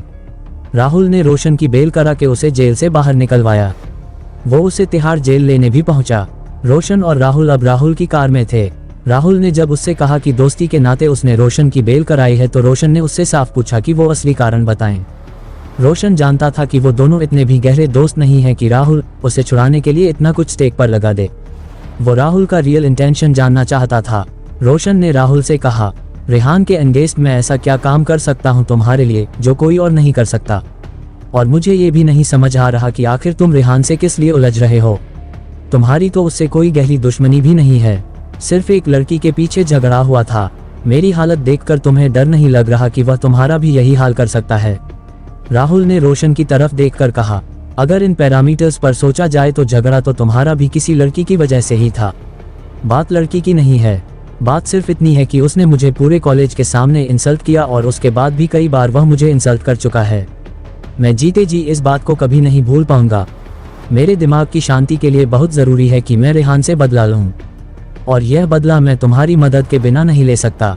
रोशन ने राहुल से कहा, साफ साफ बताओ मुझसे क्या चाहते हो? तब राहुल ने बताया, मैं जानता हूँ तुम भी रेहान से मेरी तरह बहुत नफरत करते हो, बल्कि मेरे से भी ज्यादा, क्योंकि उसने तुम्हें पूरे तरीके से बर्बाद कर दिया है। तुम्हारे पास खोने को कुछ भी नहीं है। अब जीने के लिए तुम्हारे पास 2 ही ऑप्शन बचे हैं, या तो तुम सारी जिंदगी जेल में काट दो या जो ऑफर मैं तुम्हें दूं तुम वह मान लो। रोशन राहुल का इस वक्त कॉन्फिडेंस देखकर सरप्राइज था। जो लड़का उससे हाँ जी बोल के आगे पीछे घूमता था, आज उसकी टोन कितनी कमांडिंग थी। पर रोशन जिस हालत में था उसके पास राहुल की बात सुनने के अलावा सच में कोई ऑप्शन नहीं बचा था। उसने राहुल से पूछा, बताओ क्या करना होगा। राहुल ने 1 वर्ड आंसर दिया, मर्डर। ये सुनकर रोशन बुरी तरह चौंका। यूं तो रोशन ने जिंदगी में बहुत बुरे काम किए थे, बल्कि यह कहना चाहिए उसने कभी कोई अच्छा काम किया ही नहीं, पर मर्डर करना बहुत बड़ी बात थी। रोशन सकपका कर बोला, खून? तुम चाहते हो मैं रेहान का खून कर दूं? Are you out of your mind? तुम्हें रेहान का खून करना बच्चों का खेल लगता है क्या? राहुल ने बहुत कूल टोन में जवाब दिया, मुझे पता है कि यह बच्चों का खेल नहीं है, तभी तो तुझे मैंने जेल से बाहर निकलवाया है, क्योंकि यह काम सिर्फ तुम ही कर सकते हो। रेहान को जैसे ही पता चलेगा तुम जेल के बाहर आ गए हो, वह फिर से सारे सोर्सेस लगा देगा तुझे जेल में डालने के लिए। मैं तुझे बहुत ज्यादा टाइम बेल पर बाहर नहीं रख पाऊंगा। इससे बेहतर है कि तुम उसका मर्डर कर दो। बदले में मैं तुझे 10 करोड़ ट्रांसफर कर दूंगा। 10 करोड़ में तुम दुनिया के किसी भी कोने में अपनी जिंदगी ऐश से काट सकते हो। अब ये तुम पर है कि तुम दोनों में से कौन सा ऑप्शन चुनते हो, जेल का या ऐश भरी लाइफ का। राहुल के ये कहने के बाद कार में एकदम शांति छा गई। बहुत देर तक ना राहुल कुछ बोला, ना रोशन ने जवाब दिया। कार हाईवे पर आगे बढ़ती रही। रोशन सोच रहा था कि अगर वह राहुल की बात नहीं मानता तो उसे जेल जाना पड़ेगा, और अगर वो कहीं भागने की कोशिश भी करता है तो उसके पास कुछ नहीं बचा है। कहाँ जाएगा? उसे बाकी की जिंदगी भिखारियों की तरह सड़क पर काटनी पड़ेगी। बहुत देर सोचने के बाद उसने राहुल को जवाब दिया, ठीक है मैं ये काम करूंगा। राहुल ने ऐसे एक्सप्रेशन दिए जैसे वह पहले से जानता था कि रोशन हाँ करेगा। उसने पलट कर कहा, मुझे यकीन था कि तुम इस काम को ना नहीं करोगे, और मुझे ये भी यकीन है कि तुम्हारे सिवा ये काम कोई कर भी नहीं सकता। तुम्हारे जैसा जिगर तो दोस्त मेरे पास भी नहीं है, एंड आई एम श्योर एक बार वह रेहान मर गया तो तुम दोबारा से अपना एम्पायर पूरा खड़ा कर सकोगे। ऑक। राहुल रोशन को मर्डर के लिए प्रवोक तो कर ही रहा था, साथ ही सब्जबाग दिखा रहा था ताकि रोशन अपनी बात पर टिका रहे। रोशन ने राहुल से पूछा, हम ये करेंगे कैसे? कोई प्लान है तुम्हारे पास? राहुल ने स्माइल करते हुए कहा, बिल्कुल, फुल प्रूफ प्लान है। परसों कॉलेज का ट्रिप जा रहा है साउथ के जंगलों में। साउथ के जंगल कितने घने हैं तुम अच्छे से जानते हो। किसी को मारकर उसकी लाश गायब कर दी जाए, फिर तो भगवान भी उसे ढूंढ नहीं सकता। इस ट्रिप पर काफी स्टूडेंट्स जा रहे हैं, रेहान और कियारा भी। हमें ये काम वहीं करना होगा, किसी को कुछ पता नहीं चल पाएगा। रोशन कुछ देर सोचता रहा, फिर बोला, ठीक है, पर मुझे एक चीज और चाहिए। राहुल ने चौंक कर पूछा, क्या? रोशन ने कहा, रेहान को तो मैं मार दूंगा, पर कियारा को भी मैं यूं नहीं छोड़ सकता। ये सब कुछ कियारा की वजह से हुआ है। अगर वो बीच में ना होती तो मुझे रेहान से उलझने की क्या जरूरत पड़ी थी। रोशन के ये कहने के बाद राहुल सोच में पड़ गया। वह नहीं चाहता था कि रेहान को मारने में कोई कॉम्प्लिकेशन क्रिएट हो। डबल मर्डर की बात उसे बहुत अनकंफर्टेबल कर रही थी, पर वह रोशन को अगर मना करता तो हो सकता है कि रोशन रेहान को मारने से भी मना कर दे। इसलिए राहुल ने भी कुछ देर सोचकर कहा, क्या उसे भी खत्म करना चाहते हो? मर्डर। रोशन ने कहा, नहीं, मर्डर नहीं करना चाहता, अपना खिलौना बनाकर रखना चाहता हूँ, जब तक तड़प तड़प कर खुद मर न जाए। इस बात पर राहुल मुस्कुरा दिया और बोला, ठीक है, तुम जाने की तैयारी करो, बाकी सब कुछ मैं देख लूंगा। योजक चिन्ह। उधर यूनिवर्सिटी में ट्रिप का दिन भी आ गया। उस दिन यूनिवर्सिटी में बाकी दिनों से ज्यादा चहल पहल थी। तकरीबन 500 स्टूडेंट्स ट्रिप पर जा रहे थे। साशा के पास पहले स्पॉन्सरशिप नहीं थी, तब वो इसे बहुत छोटे स्केल पर लिमिटेड लोगों के साथ ऑर्गेनाइज कर रही थी। पर जब रेहान ने उसको इतनी बड़ी स्पॉन्सरशिप दी तब उसने बहुत खुलकर इस इवेंट पर खर्च किया था। शानदार लग्जरी बसों के पास लड़के लड़कियों का हुजूम था। हॉस्टल से अभी भी लड़के लड़कियां अपने बैग घसीटते चले ही आ रहे थे। ज्यादातर लड़कियां बहुत ही शानदार कपड़ों में ड्रेसअप थी। कॉलेज में इतने हाई फाई रिवीलिंग कपड़े गर्ल्स नहीं पहनती, पर उस दिन तो ऐसा लग रहा था कि कॉलेज के ग्राउंड में ही कोई फैशन परेड चल रही है। ऐसे ट्रिप्स इन लड़के लड़कियों के लिए रिलेशनशिप बनाने का बहुत बड़ा गेटवे भी है, इसलिए भी सबका एक्साइटमेंट अलग ही लेवल का था। ये पूरा event NSS national social services वालों ने ऑर्गेनाइज किया था, जिसकी इंचार्ज साशा थी। साशा ने माइक हाथ में लिया और एक अनाउंसमेंट की, हेलो एवरीवन, अगले आधे घंटे में हमारा डिपार्चर है। 3 दिन का जो भी ट्रिप एडवाइजरी एंड आइटिनरी मैं आपसे टाइम टू टाइम शेयर करती रहूंगी, पर याद रहे ये सिर्फ एनवायरनमेंट अवेयरनेस के लिए है, इसलिए कहीं भी कोई भी गंदगी ना फैलाएं। हमें लोगों को एनवायरनमेंट के प्रति जागरूक करना है। यह एक नोबल कॉज है, सिर्फ पिकनिक नहीं है। आई होप आप सब ये बात समझते होंगे और पूरी जिम्मेदारी से इस इवेंट को सक्सेसफुल बनाएंगे। वहां मौजूद सभी लड़के लड़कियों ने चीयर अप करके साशा को अपना सपोर्ट शो किया। साशा ने अपनी बात कंटिन्यू करते हुए कहा, पर मैं इसके लिए स्टार मून रिजॉर्ट को भी थैंक यू बोलती हूँ, क्योंकि अगर वह स्पॉन्सरशिप नहीं देते तो हम इस इवेंट को इस लेवल पर ऑर्गेनाइज नहीं कर पाते। मैं आप सबको बता दूं कि हमारा न सिर्फ ट्रांसपोर्ट बल्कि अकोमोडेशन और खाना सब कुछ स्टार मून रिसोर्ट ही कर रहा है। साशा के ये कहते ही सारे क्राउड में खुशफुसाहट शुरू हो गई। सब आपस में बातें करने लगे। एक ने कहा, स्टार मून रिसोर्ट तो दिल्ली एनसीआर का सबसे बड़ा रिसोर्ट है, यह उन्होंने स्पॉन्सर किया है। दूसरी आवाज आए, OMG, फिर तो यार क्या ही खाना होगा। कोई और भी बोला, अरे ये सोच टेंट कितने लग्जूरियस होंगे। मैंने सुना है वो लोग कभी अपने स्टैंडर्ड से कॉम्प्रोमाइज नहीं करते। मैं तो इन लग्जरी बसेस को देखकर ही समझ गया था कि इस बार कोई स्पेशल बात है। इस अनाउंसमेंट के बाद एक अफरा तफरी सी मच गई। जो ट्रिप पर जा रहे थे वो बहुत खुश थे, जिन्होंने रजिस्ट्रेशन नहीं कराया उनको भारी अफसोस हो रहा था। हंसराज कॉलेज में हजारों स्टूडेंट पढ़ते हैं, पर सिर्फ 500 लोगों ने एनरोलमेंट कराया था, क्योंकि ज्यादातर स्टूडेंट्स के लिए एनवायरमेंटल एक्टिविटीज कोई ऐसा अपीलिंग कॉन्सेप्ट नहीं था जिसके लिए वह अपनी 3 दिन की छुट्टियां बर्बाद करते। वह जानते थे कि यह कोई पिकनिक ट्रिप नहीं है, इस सड़ी गर्मी में बहुत काम भी करना पड़ेगा, इसलिए बहुत लोगों ने इंटरेस्ट नहीं लिया। पर अब जैसे ही साशा ने अनाउंसमेंट की स्टार मून रिसोर्ट की स्पॉन्सरशिप है तो एक हलचल सी मच गई। बहुत सारे लड़के लड़कियां शोर मचाकर पूछने लगे, क्या मैं अपनी सिस्टर को बुला लूं? क्या मैं अपने रूममेट को बुला लूं? क्या मैं अपने फ्रेंड को बुला लूं? साशा पजल होने लगी। उसे समझ नहीं आया कि क्या जवाब दे। जितने ज्यादा से ज्यादा स्टूडेंट्स जाते उसके लिए अच्छा था, उतना ही एक्सपोजर मिलता, पर अब सब रेहान के हाथ में था तो वह खुद कैसे डिसाइड कर सकती थी। उसने हेल्पलेसली रेहान की तरफ देखा। रेहान ने मुस्कुराते हुए सिर हिला दिया और कहा, आने दो, जो आए। वहां पहुंचने से पहले सब अरेंजमेंट हो जाएगा। साशा बहुत खुश हो गई। उसने एक और अनाउंसमेंट की, आधे घंटे के अंदर आपके जो भी दोस्त आ सकते हो, हम उन्हें साथ ले जाएंगे। साथ ही साथ मैं आप सबको ये भी बताना चाहती हूँ कि स्टार मून रिजॉर्ट किसी और का नहीं, हमारे ही कॉलेज के स्टूडेंट, हमारे अपने दोस्त रेहान मित्तल का है। रेहान अगर हमें हेल्प नहीं करते तो हम इस इवेंट को इस ग्रैंड स्केल पर ऑर्गेनाइज कर ही नहीं सकते थे। जिस ग्राउंड में अभी इतनी हलचल थी वहां एकदम से सन्नाटा छा गया।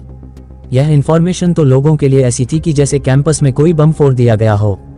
सब ना सिर्फ भौचक के रह गए थे, बल्कि आधे से ज्यादा लोग तो इस इन्फॉर्मेशन पर यकीन ही नहीं कर पा रहे थे। रेहान के पास बुगाटी देखकर और पिछले दिनों फैशन कंपटीशन में जो कुछ भी हुआ, उसके बाद इतना तो वह लोग समझ गए थे कि रेहान बहुत रिच हो गया है।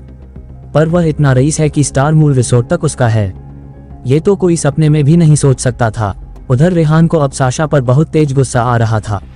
वह बिल्कुल नहीं चाहता था कि उसके बारे में यह बात पब्लिकली की जाए, पर अब साशा अनाउंसमेंट कर चुकी थी। साशा को अंदाजा भी नहीं था रेहान के लिए यह अनाउंसमेंट कितनी घातक हो सकती है, पर अब जो हो चुका वह हो ही चुका था। उधर रेहान के दोस्त उससे नाराज होते हुए बोले, यार यह सब कुछ तू कर रहा है और तूने हमें बताया भी नहीं। हमने साला तेरे को रिक्वेस्ट किया कि हमें भी इस ट्रिप पर साथ जाना है तो तूने हमें बोला कि जाकर साशा से बात करो, जबकि साले सारा ट्रिप ही तू ऑर्गेनाइज कर रहा है। रेहान बस मुस्कुराता रहा और कुछ नहीं बोला। रेहान को एक अजीब सी अनकंफर्टेबल फीलिंग आ रही थी, जैसे कुछ बुरा, कुछ गलत होने वाला है। साशा ने थोड़ी देर पहले अनाउंस किया था कि सब लोग अपनी टीम बना ले ताकि ग्रुप में काम असाइन करने में आसानी हो। जहां सब दोस्त आपस में मिलकर टीम बनाते थे, वहां मैक्सिमम लड़कियां रेहान के लिए आपस में लड़ाई कर रही थीं। सब रेहान का सिर खा रही थी कि मुझे तुम्हारी टीम में होना है, मुझे तुम्हारी टीम में होना है। रेहान को समझ नहीं आ रहा था इस सब से कैसे डील करें। साशा के इस अनाउंसमेंट का सबसे बड़ा डिसएडवांटेज रेहान को यह हुआ कि रेहान सबकी अटेंशन का फोकस सेंटर बन गया। उसके दोस्त उसे बुरी तरह से जेलस फील कर रहे थे। उनको ये भी लग रहा था जैसे रेहान ने उन्हें धोखा दिया।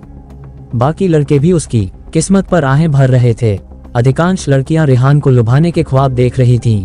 इस सब से रेहान बहुत परेशान हो उठा था। उधर साशा ने रजिस्ट्रेशन बंद कर दिए थे क्योंकि इतने सारे लोगों को मैनेज करना पॉसिबल ही नहीं था। साशा के आसपास बहसबाजी, झगड़ा चल रहा था। हर किसी को अब इस ट्रिप पर जाना था। तभी कैंपस में एक के बाद एक 10 लग्जरी गाड़ियों ने एंट्री की। गाड़ियां भी ऐसी, सबकी सब लिमिटेड एडिशन, जो वर्ल्ड में ही बहुत रेयर देखी जाती है। पूरा कॉलेज जैसे स्टैंड स्टिल हो गया। अब तक सब समझ चुके थे कि यह ट्रिप बहुत ग्रैंड अफेयर होने वाला है, पर ऐसी कारों में अब कौन आया है। रेहान भी हैरान था कि यह कारें किसकी है। सारी गाड़ियां रेहान के पास आकर रुकी। उनमें से एक खूबसूरत लड़कियां निकलने लगी। एक लंबी स्मार्ट सी लड़की ने आकर रेहान को बोला, good MG sir, CEO sir ने हमें रिजॉर्ट से भेजा है ताकि हम इस ट्रिप को आपके लिए मोस्ट कंफर्टेबल बना सकें। अगले 3 दिन हम सब आपकी सर्विस में रहेंगी। रेहान ये सुनकर शॉक रह गया। उसने बहुत स्ट्रांगली अपोज करते हुए कहा, मुझे ऐसी कोई सर्विस नहीं चाहिए। किसने कहा उस सीईओ को कि आप लोगों को भेजें? उस लड़की ने बहुत पोलाइटली जवाब दिया, सर यह कारें आपके और आपके क्लोज फ्रेंड्स के कंफर्ट के लिए भेजी गई हैं। उस लड़की के ये कहते ही रेहान के दोस्त एकदम उछल पड़े। रेहान कुछ जवाब देता इससे पहले ही वह कार में बैठने चल दिए। वह सब रेहान से पहले ही इतने खफा थे कि इस बार रेहान उन्हें रोक ही नहीं पाया। रेहान अभी कंफ्यूज था कि क्या करे, इतने में उसके फोन पर मैसेज की वाइब्रेशन हुई।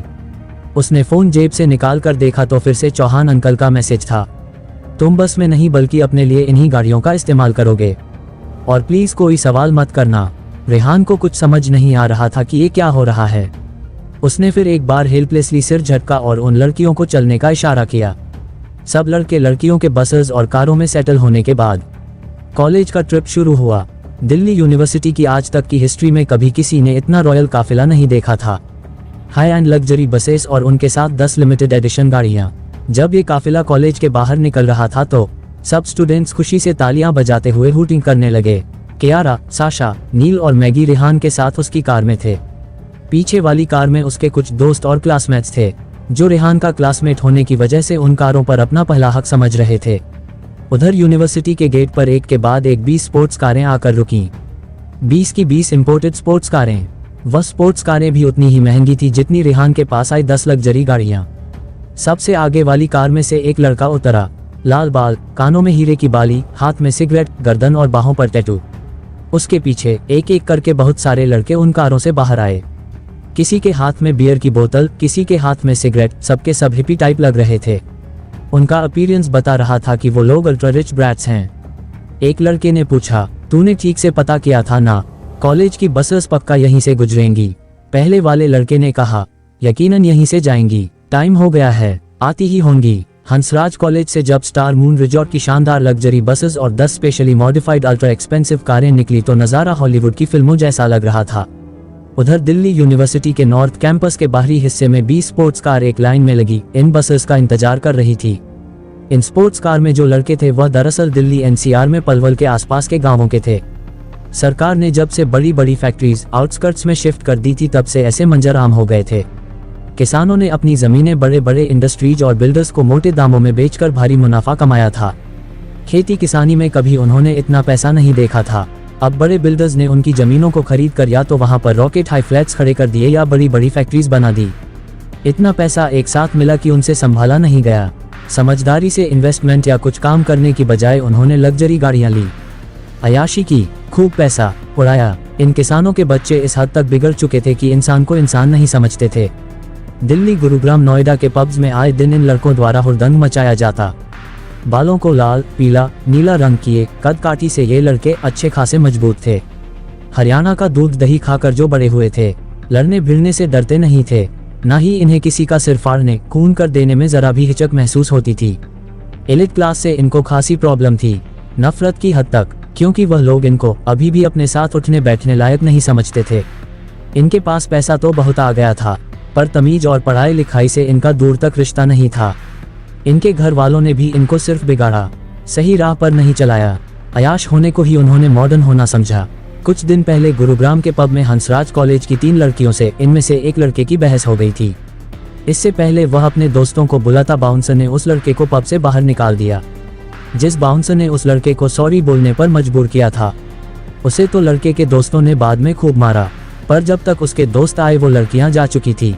बाद में उस लड़के ने पता कराया कि वो लड़कियां कहाँ की थी। पता चला हंसराज कॉलेज की है। 2-3 दिन उस लड़के ने उन लड़कियों की तलाश में कॉलेज के चक्कर काटे। तब उसने देखा कि यहाँ की लड़कियां एक से एक खूबसूरत है। उसी समय उसने साशा को भी देखा था। अपने फोन से साशा की फोटो क्लिक करके उसने उस लीडर लड़के को भी दिखाई जो इनके पूरे ग्रुप में सबसे ज्यादा रिच और पावरफुल था। उसके पिता के पास हजारों एकड़ पुश्तैनी जमीन थी जिसे बेचकर अब उनके पास अनलिमिटेड दौलत आ गई थी। आए दिन तोड़फोड़, मार पिटाई करना और पुलिस को पैसे खिलाकर चुप करा देना, इसमें तो महारत हासिल हो चुकी थी उस लड़के को। उसके अंदर से सारे डर निकल चुके थे। फरीदाबाद, बल्लभगढ़, गुरुग्राम, दिल्ली की ओर से आती जाती सड़कों पर कोई भी लड़की उसे पसंद आती तो सरेराह उसे कार में घसीट लेता और रेप करके आधी रात सड़क पर फेंक जाता। 90% केसेस में तो कोई रिपोर्ट ही नहीं लिखवाता था, और जो कोई लड़की कभी हिम्मत करके इनके खिलाफ खड़े होने की कोशिश करती तो रातों रात उसका पूरा परिवार गायब हो जाता। ये लोग भयानक दबंग और उदंड हो चुके थे, यहाँ तक कि पूरे एरिया के पुलिस वाले भी इनसे भिड़ते नहीं थे।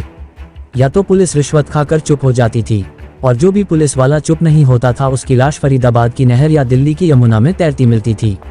उसके खिलाफ आज तक एक भी मामला कोर्ट नहीं पहुंच पाया था। जब उसके दोस्त ने उसे साशा की फोटो भेजी तो वो साशा की खूबसूरती पर बुरी तरह फिदा हो गया। जब पता चला कि साशा हंसराज कॉलेज में पढ़ती है और आज अपने कॉलेज का कोई ट्रिप लेकर जा रही है तो उसको रास्ते में रोककर उठा ले जाने के इरादे से ये सब आए थे। बाकी लड़कों का भी यही लालच था कि इसके जैसी बहुत सारी लड़कियां कॉलेज में पढ़ती है। उन्होंने डिसाइड किया, बहुत उठा ली सड़क से लड़कियां, अब दिल्ली की हाई क्लास लड़कियों को अपना निशाना बनाएंगे। जिसको जो लड़की पसंद आएगी वो उसकी हो जाएगी। हंसराज कॉलेज से निकलकर इन बसों और कारों का काफिला जब कैंपस के आउटर एरिया में पहुंचा तो अचानक सबसे आगे चल रही बस ने झटके से ब्रेक लिया। सारा काफिला रुक गया। साशा ने ड्राइवर को कॉल करके पूछा कि क्या बात है। उधर से ड्राइवर ने कहा कि कुछ स्पोर्ट्स कारों ने पूरी सड़क जाम कर रखी है। साशा को लगा कि कैंपस में स्टूडेंट्स कोई रैली निकाल रहे होंगे। उसने रेहान को कहा, तुम रुको, मैं जाकर बात करती हूँ और रास्ता क्लियर करवाती हूँ। साशा को जैसा फ्रेजाइल रेहान ने समझा था, साशा इतनी भी नाजुक नहीं थी। उसका कॉन्फिडेंस कमाल था और वह सिचुएशंस को हैंडल करना जानती थी। रेहान उसकी लीडरशिप क्वालिटी से काफी इम्प्रेस था। साशा उतर कर बात करने गई। साशा को आते देखकर उस लाल बाल वाले लड़के ने बेहुदा जेस्चर के साथ सीटी मारी और कहा, ओहो, मुझे तो लगा था चम्मक छल्लों को ढूंढने में टाइम लगेगा, ये तो खुद ही चली आ रही है। छोटे, बात तो तूने सही कही थी, माल तो गजब है बेटा। पीछे से पीले बाल रंगे हुए उसका दोस्त बोला, बॉबी भैया जी, सिर्फ यही नहीं, इसकी बाकी सहेलियां भी गजब की टोटा है। हुस्न का पूरा खजाना भरा पड़ा है कॉलेज में। तीसरा लड़का जिसके बाल नीले थे वह बोला, यार फिर इन बड़ी बड़ी बसों में तो परियां होंगी सुंदर सुंदर, खूब सारी भर के ले जाएंगे। उसने बहुत ही वाहियात तरीके से होठों पर जीभ फिराते हुए कहा। 20 गाड़ियों में तकरीबन 50 लड़के थे, सब जोर जोर से हंसने लगे। तभी उनमें से किसी एक ने कहा, अबे ये तो स्टार मून रिजॉर्ट की बसें हैं, बहुत हाई लेवल रिसोर्ट है वो, मुझे लगता है इन लोगों के साथ सिक्योरिटी का अरेंजमेंट भी होगा, देख ले कहीं बात उल्टी ना पड़ जाए। लाल बाल वाले ने उसे डांटते हुए कहा, चल साले फट्टू, मेरे साथ होकर तू ऐसी बातें करता है, दिल में आता है कि यही धर दून रैप्टा, चुप खड़ा रहे एकदम। फिर उसने पलटकर साशा की तरफ देखा जो बहुत कॉन्फिडेंस से चलती हुई उनकी तरफ आ रही थी। वह लाल बाल वाला लड़का अपने दोस्तों से बोला, अपने को साला ऐसा ही पटाखा चाहिए, इसको तो मैं आज लेकर जाऊंगा, चाहे कुछ हो जाए। पीले बाल वाले ने अपने गंदे भद्दे पीले दांत दिखाते हुए कहा, देख ले भाई, मिर्ची तीखी लग रही है। लाल बाल वाला बोला, अबे होन दे तीखी, जब ही तो मजा आएगा, तसल्ली से टाइम लेके खाएंगे, अपने को क्या जल्दी है। साशा ने दूर से ही देख किया था कि बहुत बेहुदा किस्म के लड़के हैं, पर वह ट्रिप को लीड कर रही थी, कॉन्फिडेंस की कमी नहीं थी उसमें। ट्रिप की हर परेशानी की रिस्पॉन्सिबिलिटी उसी की थी। उसने जाकर उस लड़के से डायरेक्ट पूछा, ये रास्ता क्यों रोका है। पीले बाल वाले लड़के ने बेशर्मी से कहा, हसीना रास्ता थोड़ी रोका है, दिल बिछाए बैठे हैं हम तो तुम्हारे इंतजार में, तुम्हारी यह छोटी सी स्कर्ट के अंदर दिल लटका है हमारा, देखो तो जरा हाथ लगाकर। उसकी बेहुदा बात पर सारे लड़के हंसने लगे। 1 मिनट के लिए साशा ऑफ बैलेंस हुई, फिर गुस्से से बोली, ये कॉलेज की बसें हैं, हम लोग एक जरूरी काम से जा रहे हैं, तुम लोग अपनी गाड़ियां यहाँ से हटा लो, यहाँ कोई मजाक नहीं चल रहा है। इस बार लाल बाल वाला लड़का बोला, तो मेरी जान, मजाक करने आया कौन है, और तुम क्या इन घटिया सी बसों में जा रही हो, तुम्हारे लिए देखो हम इतनी शानदार सवारी लेकर आए हैं। उस लड़के ने देखा ही नहीं था कि बसों के पीछे जो गाड़ियां हैं वो एक एक गाड़ी स्पोर्ट्स कार से 10 गुना महंगी है। वह अपने जाहिलपन में बोलता चला जा रहा था। साशा ने इस बार सख्ती से कहा, तुम लोग गाड़ी हटाते हो कि मैं पुलिस को बुलाऊं। इस बात पर वह अपनी स्पोर्ट्स कार पर बार बार तेजी से हाथ मारकर पागलों की तरह हंसता हुआ, अबे आंटी पुलिस बुला लेगी वाला गाना गाने लगा। फिर बोला, अरे बुला ले मेरी जान, जिसको बुलाना है बुला ले, तेरी मर्जी है, पहले हम मजे करते हैं फिर पुलिस वाले मजे कर लेते हैं। अब तुझे डबल डबल मजे लेनी है तो बात अलग है, वरना हमारे साथ ज्यादा खुश रहेगी, पुलिस वाले हमसे भी ज्यादा कमीने मिलेंगे तेरे को। देख हम 50 लड़के हैं, तू अपनी बढ़िया टिप टॉप 20-30 सहेलियों को बुला ले, तुम्हें तबीयत से ऐश करा के वापस छोड़ देंगे और कसम से नोटों से लाद देंगे।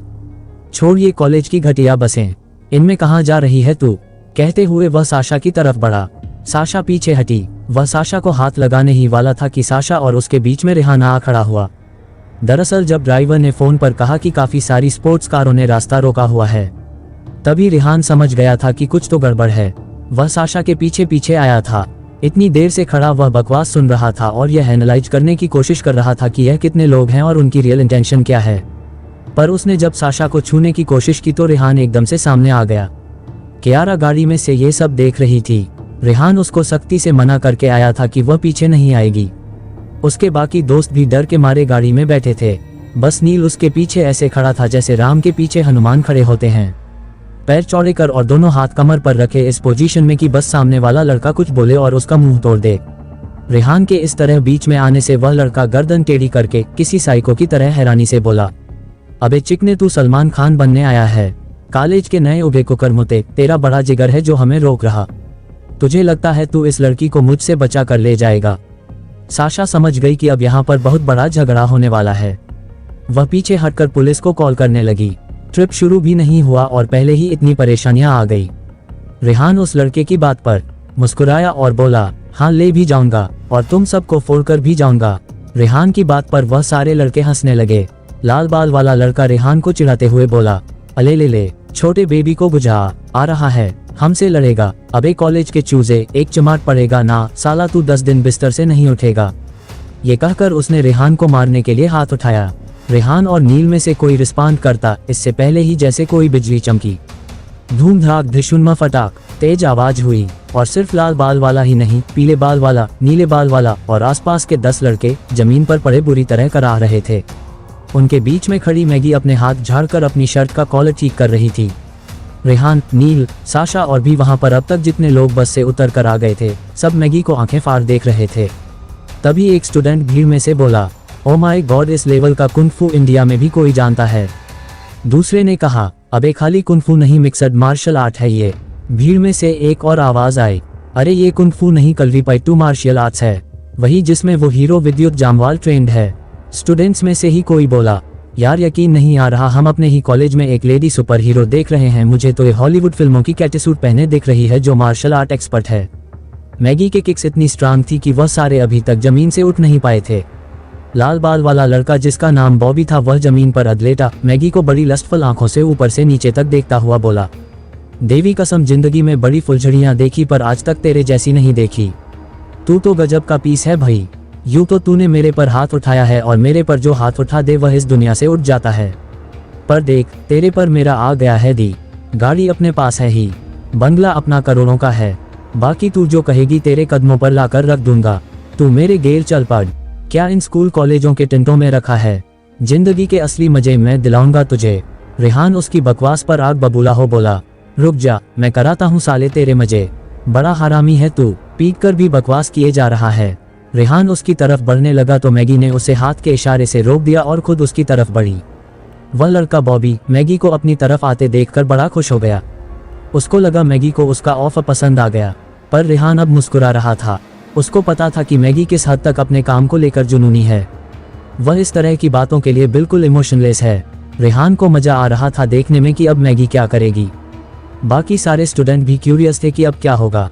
उस बॉबी ने फिर से बोला, आजा मेरी रानी, बहुत सही कर रही है, बहुत पैसा है अपने पास, तू हाँ कर, नोट बिछा दूंगा तेरे पैरों में।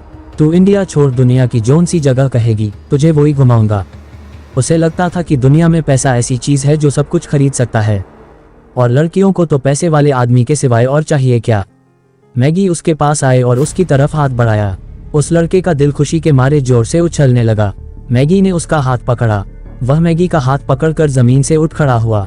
जैसे ही वह खड़ा हुआ, मैगी ने उसे इतना तेज थप्पड़ मारा कि जमीन पर गिरने से पहले वह 2 बार हवा में गोल घूम गया। उसका होंठ फट गया और भरभरा कर खून निकलने लगा। स्टूडेंट्स और उस बॉबी के सब दोस्त भौंचक के देख रहे थे कि क्या हो रहा है।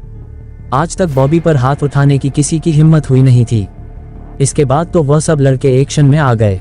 स्पोर्ट्स कारों की डिग्गियां खुली, iron rods, hockey stick, iron chains, लंबे चाकू निकाले गए। बसों में जितने स्टूडेंट थे आधे डर के पीछे हट गए। कुछ हिम्मती लड़कों ने कमीजों की बाहें चढ़ा ली की, आओ बेटा हमारे कॉलेज की लड़की छोड़ोगे। लड़कियों को उन्होंने पीछे कर दिया था। साशा भी नहीं समझ पा रही थी कि क्या करें। वहां का मंजर किसी युद्ध के मैदान जैसा हो चुका था। कैंपस का आउटर एरिया इस वक्त किसी बैटलफील्ड जैसा लग रहा था। उन स्पोर्ट्स कारों वाले देहाती टाइप लड़कों ने अपनी गाड़ियों से रोड हॉकी जैसी चीजें निकाल ली थीं। वहीं कॉलेज के स्टूडेंट्स भी मरने मारने के एक्शन में आ गए थे। इतने में रेहान सब स्टूडेंट्स के आगे आकर खड़ा हो गया और बोला, कोई कुछ नहीं करेगा, मुझे हैंडल करने दो सिचुएशन को। फिर रेहान ने पलटकर उस लड़के बॉबी को बोला, देख 10 तक गिनती गिनूंगा, अपने इन सारे लॉन्डो को लेकर यहाँ से निकल जा, वरना तुम सबको मार के यहीं गाड़ दूंगा। रेहान की टोन बोन चिलिंग थी। उसका कॉन्फिडेंस देखकर वह लड़का बॉबी भी हिल गया। उसको लग रहा था कि रेहान कॉलेज का नाजुक सा स्टूडेंट भर है, पर जिस क्रुएलिटी और जिस कॉन्फिडेंस के साथ रेहान ने कहा, वह भी सोच में पड़ गया। अगले ही पल उसे याद आया कि उसके दोस्तों के आगे उसकी बेइज्जती हो रही है। वो एकदम से चौड़ा होकर बोला, अबे तू मुझसे लड़ेगा, यहीं बीच से चीर दूंगा तुझे। तू सोच रहा है कि यह कॉलेज के बच्चों की फौज लेकर हमसे भिड़ लेगा? रेहान ने कहा, मुझे किसी फौज की जरूरत नहीं है। तू अपने को बोल कि जहां है वहीं खड़े रहे और अकेला आगे, फिर बताता हूँ कौन किसके हाथ पैर तोड़ के हलक में घुसेरता है। उस लड़के बॉबी ने अपने दोस्त के हाथ से आयरन चेन खींची और अपने हाथ में लपेट कर कहा, आही जा फिर। यूं तो मैगी के होते हुए कोई रेहान को छू भी नहीं सकता था, पर रेहान ने सख्ती से उसे दूर रहने को कहा। उसके सिक्योरिटी गार्ड्स भी सारे आसपास थे, पर जिस तरह रेहान ने हवा में देखकर कहा कि कोई बीच में नहीं पड़ेगा, वह लोग भी समझ गए कि जब तक बहुत जरूरत नहीं होगी उन्हें आगे नहीं आना है। रेहान के इतना कहने पर भी मैगी पीछे नहीं हुई थी। वह इतने अटेंटिव तरीके से खड़ी थी कि रेहान को जरा भी खरोंच आए तो वह फौरन एक्शन में आ जाए। पर इससे पहले ही उनके बीच फाइट शुरू होती, वहां पर एक और स्पोर्ट्स कार बहुत तेजी से आकर रुकी।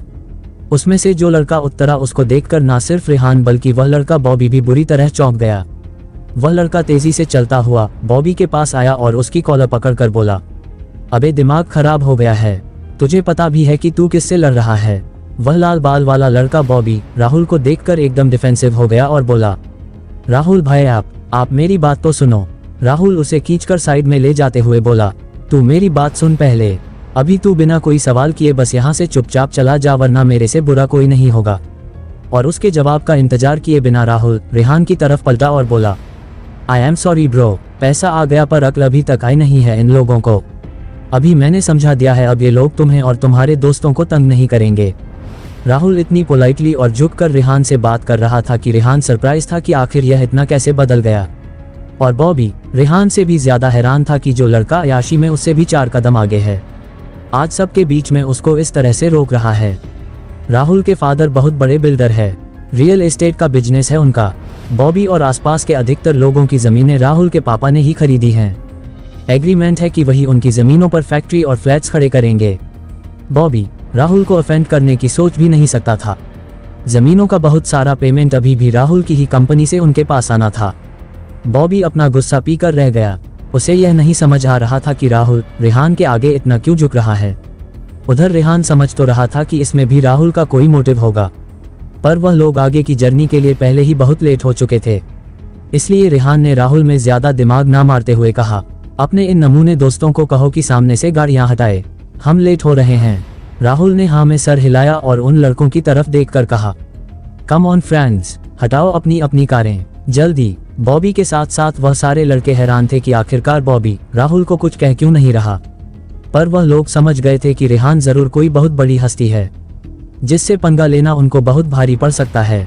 मैगी के हाथों ट्रेलर तो उन लोगों ने देख ही लिया था, इसलिए वह चुपचाप अपनी कारों की तरफ बढ़ गए और सड़क के बीच से कारें हटा दी। रेहान ने राहुल को सपाट सा थैंक्स बोला और साशा मैगी के साथ वापस अपनी कार की तरफ बढ़ गया। राहुल ने पीछे से मुस्कुराकर कहा, wish you a happy and safe journey. थोड़ी ही देर में उनका काफिला वहां से निकल गया। बॉबी जो अब तक गुस्से में भरा बैठा था, उसने उनके जाते ही राहुल से पूछा, राहुल भाई मैंने बात तो आपकी मान ली, पर मुझे ये समझ नहीं आ रहा कि ऐसा वह कौन सा फन्ने-खा है जिसके लिए आपने मुझे मेरे दोस्तों के सामने नीचा दिखा दिया। राहुल ने उसका गाल प्यार से थपथपाते हुए कहा, वह जो कोई भी है पर अब मरने वाला है, और तेरे चक्कर में मेरे प्लान की वॉट लग जाती। अब तू और तेरे दोस्त अपने ये रंग बिरंगे खिलौने यहाँ से समेटो और जाओ यहाँ से। बॉबी बेवकूफों की तरह राहुल को देखने लगा। उसे राहुल की बात समझ नहीं आई। राहुल भी उसको बिना कुछ एक्सप्लेन किए अपनी कार की तरफ बढ़ गया। उधर जब रेहान लौट कर आया तो सब उसको बहुत अप्रिशिएट कर रहे थे। बस में भी सब लड़के लड़कियों की जुबान पर रेहान का ही नाम था। एक ने कहा, यार रेहान सिर्फ सुपर रिच ही नहीं है, उसमें डेयरिंग एटीट्यूड भी कमाल का है। दूसरा बोला, किसी भी सिचुएशन में वो डरता नहीं है। उसका बॉडी लैंग्वेज ऐसा है जैसे कोई रॉयल प्रिंस हो। दिन पर दिन रेहान की इतनी खूबियां सबके सामने आ रही थी कि कॉलेज की अधिकांश लड़कियां उस पर बुरी तरह फिदा थी। अब तो रात दिन सब लड़कियों के दिमाग में यही घूम रहा था कि कैसे भी करके रेहान को अपनी तरफ अट्रैक्ट कर सकें। गाड़ी में बैठते ही नील ने कहा, यार संभाल लिया तूने सब, वरना आज तो बहुत बड़ा बखेड़ा खड़ा होने वाला था। रेहान ने जवाब दिया, मैंने क्या संभाल लिया, संभाला तो सब मैगी ने है, मेरे तो कुछ करने की नौबत ही नहीं आई। मैगी ने अकेले ही सबको धूल चटा दी। चंडी माई का मॉडर्न अवतार है मैगी। रेहान की इस बात पर कार में सब हंस दिए। इस बार सरप्राइजिंगली मैगी भी मुस्कुरा दी। इतने समय में ऐसा पहली बार था कि किसी ने मैगी को मुस्कुराते हुए देखा हो। दरअसल जिस तरह की उसकी परवरिश थी उसके लिए अपने मास्टर के एप्रिशिएशन के सिवा कुछ भी मायने नहीं रखता था। रेहान के तारीफ करने से मैगी खुश थी। रेहान का उसके स्किल्स को अप्रिशिएट करना उसके लिए बहुत बड़े अवार्ड जैसा था। उसको मुस्कुराते देखकर अब सबकी उससे बात करने की हिम्मत बढ़ गई। कियारा ने उससे पूछा, तुमने मार्शल आर्ट कहाँ से सीखा? साशा भी बोली, तुम इतनी पावरफुल कैसे हो, कमाल ही कर दिया तुमने तो, इतने सारे लड़कों को अकेले मार गिराया।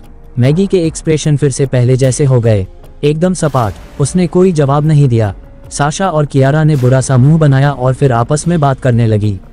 वो दोनों समझ गई थी कि मैगी रेहान के अलावा किसी से बात करने में इंटरेस्टेड नहीं है। थोड़ी देर में ही कार में दूसरे टॉपिक पर बात होनी शुरू हो गई। सफर जारी था। हंसते मुस्कुराते रुकते रुकाते काफिला आगे बढ़ रहा था। जिस भी जगह बीच में बस खाने पीने के लिए रुकती वहां लड़कियां इन्हीं चक्करों में पड़ी रहती कि रेहान का ध्यान अपनी तरफ कैसे खींचा जाए। एक लड़की ने कहा, वो इतना सुपर रिच लड़का है, हमारी तरफ थोड़ी देखेगा, हम खुशकिस्मत हैं, कम से कम इस तरह के लग्जूरियस ट्रिप पर आ पा रहे हैं। हमारे जैसी लड़कियों के लिए तो रेहान दूर की कड़ी है। फिर जिसके पास कियारा और मैगी जैसी खूबसूरत लड़कियां पहले से हैं वो हमारे जैसे अगली डकलिंग में क्यों इंटरेस्ट लेगा भाई? उसकी बात पर एक लड़के ने यूं ही मजे लेते हुए कहा, अरे हो सकता है उसका टेस्ट अलग हो सकता है उसको अगली डकलिंग में ही इंटरेस्ट हो। उस लड़के के ऐसा कहने पर खुद को अगली डकलिंग कहने वाली लड़की चौंकी और मन में सोचने लगी, हाँ ऐसा हो तो सकता है, मुझे उम्मीद नहीं छोड़नी चाहिए। यानी कुल मिलाकर बात अब ये हो चुकी थी कि हर कोई रेहान के सपने देख रहा था। उधर रेहान पूरी कोशिश कर रहा था कि उसके दोस्तों के साथ उसका बिहेवियर बिल्कुल पहले जैसा रहे। किसी को भी ऐसा न लगे कि पैसा आने के बाद वह बदल गया है। सब म्यूजिक पर नाचते हंसते गाते मस्ती में रास्ता काटते हुए जा रहे थे।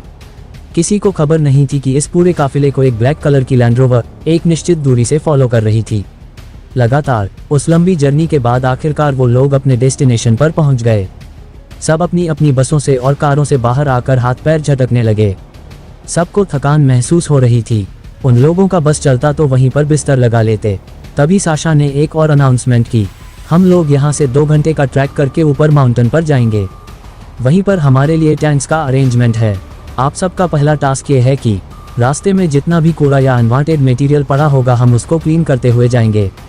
बहुत से स्टूडेंट्स जो सिर्फ मस्ती के लिए आए थे उनको ये बात बड़ी अनहाइजीनिक और बुरी लगी।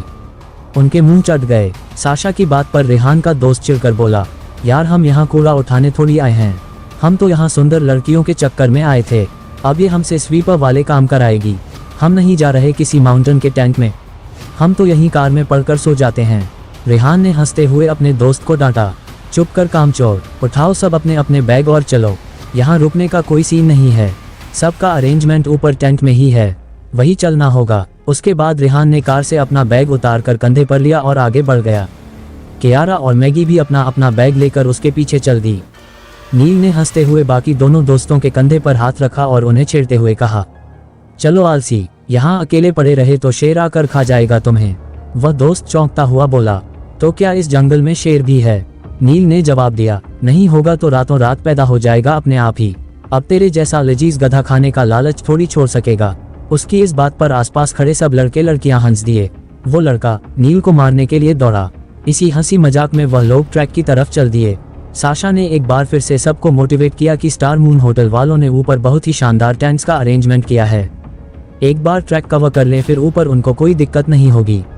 यहाँ तक कि कीड़े और मच्छरों तक से भी बचाव का पूरा ध्यान रखा गया है। मॉस्किटो रिप्लेटेंट तो है ही, हर टेंट में कूलन के भी पूरे अरेंजमेंट्स है। रेहान का अच्छा खासा पैसा लगा था इस तरह के लग्जूरियस टेंट अरेंज करने में। साशा में सबको कहा, सब लोग ग्रुप में चलेंगे, अकेले इधर उधर कोई नहीं जाएगा। उसके बाद सब लड़के लड़कियों ने छोटे छोटे ग्रुप्स बनाकर ट्रैकिंग शुरू की। शुरुआत में रास्ता आसान था। हवा बहुत साफ और ठंडी थी। चारों तरफ हरियाली और खूबसूरत फूल खिले हुए थे। सब बहुत एंजॉय करते, हंसी मजाक करते हुए जा रहे थे। पर आगे जाकर रास्ता डिफिकल्ट होता चला गया, स्टीप और बहुत ज्यादा उबड़ खाबड़। बहुत सारे लड़के लड़कियों का अब हौसला जवाब देने लगा। कुछ लोगों ने साशा को कहा भी कि वह लोग वापस जाना चाहते हैं, पर साशा ने इसके लिए मना कर दिया। वैसे भी ये पॉसिबल नहीं था, इतनी लंबी जर्नी से अभी आए थे और इस तरह कैसे कुछ लोगों के लिए वह बस इसको वापस भेज सकती थी। उसने सख्ती से कहा, ये पॉसिबल नहीं है, सबको ऊपर तक तो चलना ही पड़ेगा। घने जंगल में किसी को नहीं समझ आ रहा था कि क्या करें, इसलिए साशा की बात मानकर वह लोग ऊपर चढ़ते चले गए। रेहान के दोनों दोस्त भी बहुत ज्यादा नाटक कर रहे थे। एक बोला, कहाँ फंसा दिया यार, ये तो बहुत मुश्किल है। दूसरा दोस्त बोला, यार लड़की के चक्कर में अगर इतने पापड़ बेलने पड़ते हैं ना तो अपन तो बिना लड़की के ही ठीक है। यूं तो वो ऐसी बातें करते हुए चल रहे थे, पर जैसे ही कोई ऐसा ग्रुप जिसमें खूबसूरत लड़कियां होती पास से गुजरता, दोनों फटाफट खड़े होकर ऐसे दिखाने लगते जैसे सबसे ज्यादा चुस्त वही दोनों है। उनकी हरकतों पर रेहान, नील, कियारा, साशा सब हंस रहे थे। साशा और नील बात करते हुए चल रहे थे। रेहान और कियारा भी आपस में मग्न थे। मैगी चुपचाप उनके साथ थी। रेहान को दिख गया था कि कियारा काफी थक गई है। उसने कियारा के कंधे से उसका बैग ले लिया। कियारा एकदम से बोली, अरे अरे ये क्या कर रहे हो, तुम्हारे पास अपना भी बैग है, 2-2 बैग उठाकर कैसे चलोगे। रेहान ने मुस्कुराते हुए कहा, 6 साल घोर गरीबी में गुजारे हैं, मुझे इन कामों की आदत पड़ चुकी है, तुम मेरी फिक्र मत करो, मेरे लिए यह वेट कुछ भी नहीं है। कियारा कुछ नहीं बोली, उसको बहुत ही ब्रेथलेस फील हो रहा था, वह हौंफ रही थी। इतने में साशा ने अपने बैग से पानी की बोतल निकालकर कियारा को दी। कियारा ने पानी पीते ही कहा, इस कुछ अलग नहीं है। साशा ने जवाब दिया, टेस्ट तो अलग होगा ही, यह पानी इन्हीं पहाड़ों के रिजर्वॉयर से लेकर रिफाइन किया गया है। इंडिया में मिलने वाला बेस्ट मिनरल वाटर है ये, एक तरह का एनर्जी ड्रिंक भी है। ये हेल्थ के लिए बहुत अच्छा है, पर यह इतना महंगा आता है कि रेहान अगर स्पॉन्सर नहीं करता तो हम लोग अफोर्ड ही नहीं कर सकते थे। रेहान का दोस्त फौरन बोला, बड़े लोग बड़ी बातें, इनके तो पानी भी स्पेशल एनर्जी वाले होते हैं। रेहान उसके इस कमेंट पर कोई जवाब देता, इतने में ही ऊपर की तरफ से तेज शोर सुनाई दिया। रेहान का ग्रुप उसके दोस्तों की वजह से बहुत ही धीरे धीरे चल रहा था। कुछ ग्रुप्स उनसे काफी आगे निकल चुके थे। उन्हीं में से कुछ लड़के लड़कियां तेजी से नीचे भागते हुए आ रहे थे। उन सब के चेहरे का रंग उड़ा हुआ था। रेहान का पूरा ग्रुप अपनी मस्ती में ट्रैकिंग कर रहा था जब वो लड़की ऊपर से चिल्लाती हुई आई, हेल्प हेल्प। साशा, रेहान सब ने उसकी तरफ देखा और तेजी से ऊपर की तरफ बढ़े। अनजानी आशंका से साशा भी एकदम परेशान हो गई। साशा ने दूर से ही चिल्लाकर पूछा, क्या हुआ। उस लड़की ने जवाब दिया, हमारे ग्रुप की एक लड़की ऊपर फेंट हो गई है, अभी तो बिल्कुल ठीक थी, अचानक पता नहीं क्या हुआ कि वो जमीन पर गिर गई। थोड़ी ही दूरी पर वो लड़की जमीन पर गिरी हुई थी। आसपास स्टूडेंट्स की भीड़ लग गई थी। रेहान ने सबको पीछे हटने को कहा। उस लड़की का चेहरा बिल्कुल पीला पड़ा हुआ था, उसकी आंखें कसकर बंद थी, उसके माथे पर पसीना आया हुआ था। रेहान ने उसकी पल्स चेक की, वह ठीक चल रही थी। रेहान ने चैन की सांस ली। उस लड़की का बॉयफ्रेंड उसका सिर गोद में लिए था और उसके मुंह पर पानी डालकर उसे उठाने की कोशिश कर रहा था। भीड़ में से कोई अचानक बोला, अरे इसको हार्ट अटैक तो नहीं आ गया। किसी और ने कहा, मुझे तो लगता है कि इसको किसी सांप ने काट लिया है, इसके हाथ पैर चेक करो। इन बातों से घबराकर उस लड़की का बॉयफ्रेंड बहुत जोर से साशा पर चिल्लाया, इसको कुछ हो गया ना तो मैं तुम्हें छोड़ूंगा नहीं। कहा था हमने कि इसकी तबीयत ठीक नहीं लग रही है, हम वापस जाना चाहते हैं पर तुमने जाने नहीं दिया। कुछ लड़के लड़कियां जो खुद भी इस ट्रैकिंग से परेशान हो रहे थे उस लड़के की हमें हाँ मिलाने लगे ना। एक लड़का बोला, हाँ जब हमसे नहीं चढ़ा जा रहा और हम वापस जाना चाहते हैं तो हमें क्यों फोर्स किया जा रहा है। एक दूसरी लड़की बोली, ये तो सरासर डिक्टेटरशिप है, प्रोग्राम में एनरोलमेंट का मतलब ये थोड़ी है हम इनकी मर्जी के गुलाम हो गए। वो सब साशा को क्रिटिसाइज करने लगे कि अगर उस लड़की ने कहा था कि उसकी तबीयत ठीक नहीं है तो साशा ने उसी वक्त उसको वापस क्यों नहीं जाने दिया। साशा उस लड़की की हालत देखकर खुद भी बहुत घबराई हुई थी और उस लड़के के चीखने से तो वह बिल्कुल रनासी हो गई थी। सारे स्टूडेंट्स का बढ़ता हुआ गुस्सा देखकर रेहान ने साशा की साइड लेते हुए बात संभाली। रेहान उस लड़के से बोला, घबराओ मत, ये सिर्फ बेहोश है, कोई सीरियस बात नहीं लग रही, फिर भी रेस्क्यू टीम अभी आकर देख लेगी कि क्या हुआ है। वह लड़का चिढ़कर बोला, हम लोगों को नीचे से ऊपर आने में इतना टाइम लग गया है, रेस्क्यू टीम वाले क्या आसमान से उड़कर आएंगे। लड़का फिर से साशा की तरफ देखकर बोला, मैं सच बता रहा हूँ, इसको कुछ हुआ ना तो मुझसे बुरा कोई नहीं होगा, मैं किसी रेस्क्यू टीम की वेट नहीं कर सकता, मैं इसे खुद ही नीचे लेकर जा रहा हूँ। वो लड़का वापस जाने के इरादे से अपनी गर्लफ्रेंड को गोद में उठाने लगा। इस बार रेहान उस पर बहुत तेज चिल्लाया, तुम्हें एक बार में बात समझ नहीं आई? बोला ना अभी रेस्क्यू टीम आ रही है। रेहान की टोन सुनकर उस लड़के ने हड़बड़ाकर अपनी गर्लफ्रेंड को वापस नीचे लिटा दिया।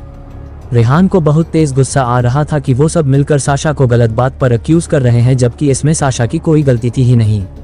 उसको ट्रिप का डिकोरम तो मेंटेन करना था। रेहान ने उस लड़के से पूछा, अगर स्टेमिना नहीं था तो तुम लोगों ने इस तरह के प्रोग्राम के लिए खुद को एनरोल ही क्यों कराया था? वो लड़का रेहान की इस बात पर बुरी तरह चिढ़कर बोला, ये प्रोग्राम तुमने स्पॉन्सर किया है तो तुम हमारे बॉस हो गए हो क्या? तुम कुछ भी कहोगे और हम सुन लेंगे। तुम्हें क्या मतलब हमने एनरोल क्यों कराया और क्यों नहीं? बहुत से लड़के लड़कियां भी इस बात पर उस लड़के का साथ देने लगे। ये वही लोग थे जो रेहान की वेल्थ और पॉपुलैरिटी देखकर जल रहे थे, पर उसे सामने से कुछ नहीं कह पा रहे थे।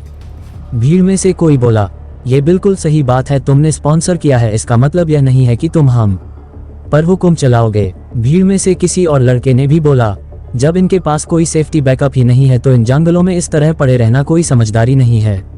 जितनी जल्दी हो सके हमें इस लड़की को लेकर वापस जाना चाहिए। उनकी इस तरह की बातों से अब वहां बहुत पैनिक क्रिएट हो रहा था। कुछ और लड़कियां भी एकदम से बोलीं, हमें भी नहीं जाना आगे, हम तो वापस जाएंगे। उन सबको इस तरह कहते देख साशा भी डरने लगी। उसने रेहान को बोला, रेहान देर करना सच में सही नहीं है। ऐसा करते हैं, इन लोगों को इस लड़की को लेकर नीचे उतरने देते हैं, बल्कि मैं भी साथ ही नीचे जाकर पहले इसके ट्रीटमेंट का अरेंज करती हूँ। बाकी ग्रुप्स को ऊपर तक अब तुम लीड कर लो। रेहान ने साशा की बात को इग्नोर करते हुए बहुत तेज गुस्से में उन लड़के लड़कियों को कहा, जिसको जाना है वो जाए, पर इस लड़की को कोई हाथ नहीं लगाएगा। रेस्क्यू टीम आती होगी, वही इसे देखेगी। साशा ने रेहान को कहा, रेहान प्लीज ले जाने दो इन्हें। रेस्क्यू टीम कैसे पहुंचेगी यहाँ तक? इस लड़की को कुछ हो गया तो बहुत मुश्किल हो जाएगी। हमें इसे लेकर नीचे चलना चाहिए। साशा की बात अभी खत्म भी नहीं हुई थी कि एक बहुत तेज साउंड आसमान की तरफ से आने लगी। सब ने सिर उठाकर देखा तो ऊपर हेलीकॉप्टर था। सब बुरी तरह हैरान रह गए। रेहान ने साशा की तरफ देखकर कहा, लो रेस्क्यू टीम आ गई, अब सब जगह बनाओ, पीछे हटो सब। रेहान ने एक रेस्क्यू हेलीकॉप्टर स्टैंड बाय पर खड़ा किया हुआ था। हेलो दोस्तों, ये हमारा वीडियो है। वीडियो को आप ले सकते हैं, हमें कोई समस्या नहीं है। नॉवेल ऑफ किंग चैनल को सब्सक्राइब करें, तो लाइक, शेयर और ज्यादा से ज्यादा कमेंट करना। रेहान ने तब फौरन ही उन्हें इन्फॉर्म कर दिया था। वह लोग कॉल आते ही निकल लिए थे। सारे स्टूडेंट्स एकदम भौचक्के से देख रहे थे। पायलट हेलीकॉप्टर को जितना डाउन ला सकता था उतना डाउन लाया। उसमें से उन्होंने एक बड़ी सी बास्केट नीचे डाली जिसमें 2 डॉक्टर्स थे। उन डॉक्टर्स ने उस लड़की को चेक किया और सबको बताया, कोई सीरियस बात नहीं है, मामूली सा हीट स्ट्रोक है, अभी थोड़ी देर में ठीक हो जाएगी। रेहान ने उन्हें कहा, फिर भी आप इसे ले जाए और ठीक से केयर करके इसे वापस इसके घर भेज दीजिएगा। डॉक्टर्स ने बहुत रिस्पेक्टफुली रेहान को सिर हिलाकर कहा, यस सर, एज यू से। वो उस लड़की को लेकर चले गए। सारे स्टूडेंट्स बुद्ध बने ये सब देख रहे थे। वो लोग समझ ही नहीं पा रहे थे कि रेहान ऐसी क्या चीज है जिसके एक फोन से स्पेशल हेलीकॉप्टर तक आ गया। रेहान की वेल्थ का अंदाजा अब उनकी इमेजिनेशन से बाहर हो गया था। साशा भी यकीन नहीं कर पा रही थी कि रेहान ने रेस्क्यू टीम में हेलीकॉप्टर रखा हुआ था। हेलीकॉप्टर जब उस लड़की को लेकर चला गया तब रेहान ने उस लड़की के बॉयफ्रेंड को कहा, अब तो तुम्हें तसल्ली हो गई ना, उस लड़की को बहुत अच्छा ट्रीटमेंट मिलेगा, कुछ नहीं हुआ है उसे, ना होगा। नीचे एक वेल इक्विप्ड सुपर स्पेशलिटी बस है जिसमें सब मेडिकल फैसिलिटीज अवेलेबल हैं। हेलीकॉप्टर से उसे वहीं ले गया है। तुम भी अब नीचे जा सकते हो, वो नीचे मिल जाएगी तुम्हें। उसके बाद रेहान ने सब स्टूडेंट्स को देखकर कहा, इसके अलावा जो कोई भी अब यहाँ से वापस जाना चाहता है खुशी खुशी जा सकता है। अभी तक जो लोग साशा को कोस रहे थे, रेहान को बुरा भला कह रहे थे, वो सब एक दूसरे का मुंह देखने लगे। एक फोन कॉल पर 10 मिनट के अंदर हेलीकॉप्टर आने से वो सब समझ चुके थे कि यह बिल्कुल एक वर्ल्ड क्लास इवेंट की तरह ऑर्गेनाइज किया गया है। जब एक सिंपल से इश्यू के लिए उस लड़की को पिक करने हेलीकॉप्टर आ सकता है तो आगे तो कितना शानदार टेंट होगा, कितना लजीज खाना होगा, सब कुछ कितना बढ़िया होगा। और लाइफ में ऐसी अपॉर्चुनिटी उनको दोबारा नहीं मिलने वाली थी। वो सब लोग अपनी बेवकूफ़ी पर अब पछता रहे थे। उनमें से कुछ लोगों ने आगे बढ़कर साशा और रेहान को कहा, हम पैनिक हो गए थे Sasha, we are very sorry, हमें नहीं पता था कि तुमने रेस्क्यू टीम अरेंजमेंट हेलीकॉप्टर से किया है और वह जरा से हीट स्ट्रोक से ही बेहोश हो गई है। हम लोगों को कोई दिक्कत नहीं है, हम लोग आगे जाएंगे। सब ने हाँ में हाँ मिलाई कि हम लोग आगे जाएंगे। रेहान ने पर एकदम लाउड और रूड रिप्लाई दिया, इम्पॉसिबल, तुम में से कोई भी अब आगे नहीं जाएगा, तुम लोग यहीं से वापस लौट जाओ। उन लड़कियों में से एक लड़का आगे आकर बोला, सॉरी यार रेहान, मुझे पता है हम लोग थोड़ा ज्यादा बोल गए, पर अब दोबारा ऐसी गलती नहीं होगी ब्रो। उस लड़के के ऐसा बोलते ही एक लड़की भी आगे आकर साशा का हाथ पकड़कर बोली, साशा प्लीज हमें वापस मत भेजो यार, हम बहुत डर गए थे इसलिए उल्टा सीधा बोल दिया। दिल से सॉरी यार। साशा का मन पिघल गया। उसने बहुत उम्मीद से रेहान की तरफ देखा। रेहान उसकी आंखों से समझ गया कि वह चाहती है कि इन्हें आगे ले जाया जाए। रेहान ने पर उतनी रूडली और सख्ती से कहा, इनमें से अगर कोई भी आगे गया तो मेरे रिसोर्ट का ना तो टेंट अवेलेबल होगा ना खाना, यहाँ तक कि पानी भी नहीं। मैं थैंकलेस लोगों को एंटरटेन नहीं करता, और माफ तो बिल्कुल भी नहीं। रेहान का इतना रूड बिहेवियर देखकर सब शॉक रह गए। साशा ने भी ऐसी उम्मीद नहीं की थी कि रेहान इतना रेडिकल स्टेप लेगा। कियारा तो रेहान का ये रूप देखकर सदमे में ही थी। उसको समझ ही नहीं आ रहा था कैसे रेहान कभी इतना सॉफ्ट और केयरिंग होता है और फिर अचानक से इतना क्रूअल हो जाता था कि उससे डर लगने लगता। इस सारे तमाशे में रेहान के उन दोनों दोस्तों को लीडर बनने का मौका मिल गया। वह तेजी से आगे आए और उन लड़के लड़कियों पर चिल्लाने लगे जिन्होंने रेहान और साशा को बुरा भला कहा था। उन्होंने गालियां दे देकर मजबूर कर दिया कि वह लड़के लड़कियां अभी की अभी ट्रैक से वापस हो लें। सिर झुकाकर उनको वापस लौटना ही पड़ा। रेहान का इतना सख्त रवैया देखकर साशा और कियारा दोनों शॉक भी थी और उदास भी।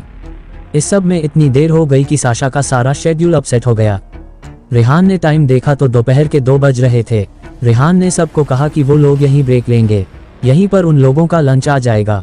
सारे स्टूडेंट इतना थक गए थे कि आराम करने और वहीं पर लंच मिलने की बात से खुश होकर रेहान के नारे लगाने लगे। रेहान ने फोन किया और 15 मिनट के अंदर ही हेलीकॉप्टर उन लोगों का खाना लेकर आ गया। ऊपर से बहुत सारे लंच बॉक्सेस उसी बड़ी बास्केट में रखकर ड्रॉप किए गए। लंच बॉक्सेस में 5 स्टार रिसोर्ट स्टार मून से आया हुआ खाना था। वो खाना इतना शानदार था कि जो खाए उंगलियां चाटने लगे। लाइफ में उन्होंने इतना डिलीशियस और इतनी सारी वैरायटीज का खाना आज तक नहीं खाया था। सब लोग बहुत ही खुश थे, पर वहाँ कोई और भी था जो बिल्कुल खुश नहीं था। पेड़ों के झुरमुट में से एक जोड़ी भट्टी सी आंखें हैं ये सारा नज़ारा देख रही थी। वो आदमी गुस्से से अपनी मुट्ठियां भींच रहा था। वो आदमी और कोई नहीं, रोशन था, जो ट्रिप की शुरुआत से ही रेहान का पीछा कर रहा था। भूख उसको भी बहुत तेज लगी थी, पर वो मजबूर था। उसके पास अपने साथ लाए चिप्स बिस्किट के अलावा खाने को कुछ नहीं था। उस वक्त वो पूरा एरिया रेहान के मंगाए खाने की खुशबू से महक रहा था। रोशन रेहान के लिए मन में गहरी नफरत लिए उसे कोस रहा था। खा ले बेटा, आज और जी भर कर खा ले, कल तो तेरी लाश जंगली जानवर खाएंगे। उधर सबका लंच खत्म हो चुका था और सब एक बार फिर से ट्रैक के लिए तैयार थे। सब में एनर्जी भरने के लिए रेहान ने साशा से कुछ कहा। साशा सुनकर हैरान हुई और बहुत खुश भी। उसने फिर अनाउंसमेंट की। रेहान का कहना है कि आज की रात कैंप साइट पर हमारे लिए बोनफायर का अरेंजमेंट होगा और साथ ही साथ बारबेक्यू डिनर का भी। इस अनाउंसमेंट के साथ ही सब स्टूडेंट्स ने तालियां बजानी शुरू कर दी। बहुत ही खुशनुमा माहौल हो चुका था। इस बार साशा और कियारा साथ साथ चल रही थी। कियारा अब साशा को लेकर इनसिक्योर और जेलस फील कर रही थी। कियारा ने साशा से पूछा, रेहान इतना कुछ तुम्हारे लिए कर रहा है ना? साशा उसके इस तरह पूछने से सरप्राइज हुई। उसके लिए यह सवाल बहुत एम्बैरेसिंग था। उसने सकपका कर कहा, मैंने उससे बस एक नॉर्मल स्पॉन्सरशिप की बात की थी। वह इतना लेविश खर्च कर देगा इसका पता तो मुझे भी नहीं था। मुझे नहीं पता कि वो इतना सब कुछ क्यों कर रहा है। फिर साशा ने पलटकर कियारा को कहा, उसने तुम्हें भी तो इतनी बड़ी फैशन चैंपियनशिप जीतने में मदद की है। तुम भी जानती हो अगर वो नहीं होता तो रोशन की कंपनी ने तुम्हारा जीतना इम्पॉसिबल कर दिया था। साशा की बात पर कियारा बिल्कुल चुप हो गई। उसकी बात बिल्कुल ठीक थी। रेहान नहीं होता तो उसको 100% डिस्क्वालीफाई कर दिया जाता। चैंपियनशिप जीतने के बाद कियारा की लाइफ ही बदल गई थी। दुनिया भर की फैशन कंपनियां उसको जॉब ऑफर कर रही थी, वो भी मुंह मांगे पैसे पर कियारा के कुछ अपने प्लान्स थे इसलिए उसने जॉब नहीं ली। कियारा को चुप देखकर अब साशा भी चुप हो गई। तभी उन दोनों ने पीछे मुड़कर देखा कि रेहान कहाँ रह गया। पलट कर देखा तो रेहान और मैगी चुपचाप साथ साथ आगे बढ़ रहे थे। मैगी को देखकर अब उन दोनों का चेहरा अजीब सा हो गया और मन में अलग अलग बातें चलने लगी। सारे रास्ते जितना भी कचरा उस जंगल में फैला हुआ था, सब स्टूडेंट्स उसको पिक करते हुए धीरे धीरे आगे बढ़ रहे थे। कैंप साइट पर पहुंचते पहुंचते शाम हो गई। सब थक चुके थे। कैंप साइट रिवर साइड पर एक बहुत बड़े फ्लैट सरफेस पर था, जो इतना बड़ा था कि एक साथ 100 टेंट लग सकते थे। सारे स्टूडेंट जब वहां पहुंचे तो वहां पर लगे खूबसूरत टेंट्स को देखकर खुशी से उछल पड़े। सब अपना अपना बैग लेकर बहुत एक्साइटमेंट में दौड़े। तभी आकाश में एक बार फिर से हेलीकॉप्टर की आवाज गूंजने लगी। सब ने ऊपर नजर उठाकर देखा। इस बार एक नहीं 4 हेलीकॉप्टर थे। वो आसमान में नहीं रुके, एक एक करके रिवरसाइड उतरने लगे। सब लोग स्टैंड स्टिल होकर देख रहे थे कि यह क्या हो रहा है। हंसराज कॉलेज से आया लड़के लड़कियों का ट्रिप अपनी कैंपिंग साइट पर पहुंच चुका था जब उनको ऊपर हेलीकॉप्टर्स की आवाज सुनाई दी। आवाज सुनकर सब चौंक कर आसमान की तरफ देखने लगे। एक एक करके 4 हेलीकॉप्टर रिवरसाइड पर उतर गए। हेलीकॉप्टर्स के हैच खुले और उनसे सामान बाहर लाया जाने लगा। सारे स्टूडेंट्स बहुत अचंभे से ये सब होता देख रहे थे। ये सब उनके लिए हॉलीवुड की फिल्मों जैसे सीन थे। दरअसल ये सब रात के बारबेक्यू का अरेंजमेंट किया जा रहा था, जिसके लिए रेहान ने रास्ते में से इंस्ट्रक्शंस दी थी। हाई क्वालिटी बारबेक्यू इक्विपमेंट्स और tools, top grade food seasoning and exotic ingredients. सब आंखें फाड़े देख रहे थे। इस तरह का हाई एंड सामान उन्होंने कभी नहीं देखा था। 3 हेलीकॉप्टर्स में सामान था। चौथे हेलीकॉप्टर से एक एक करके 8 आदमी निकले। वो सब शेफ की ड्रेस में थे। सब रेहान के पास आए और रेहान को ग्रीट किया। उनमें से एक ने आगे बढ़कर कहा, गुड इवनिंग मिस्टर रेहान, हम आपके स्टार मून रिजॉर्ट के शेफ हैं। हमारे लिए गर्व की बात होगी कि आज का बारबेक्यू आपके लिए हम तैयार करें। Please allow us to serve you. अब तो सबकी की हैरानी की सीमा नहीं थी। स्टार मून जो एक 5 स्टार रिजॉर्ट है, उसके 8 शेफ पर्सनली आकर उनका बारबेक्यू तैयार करेंगे।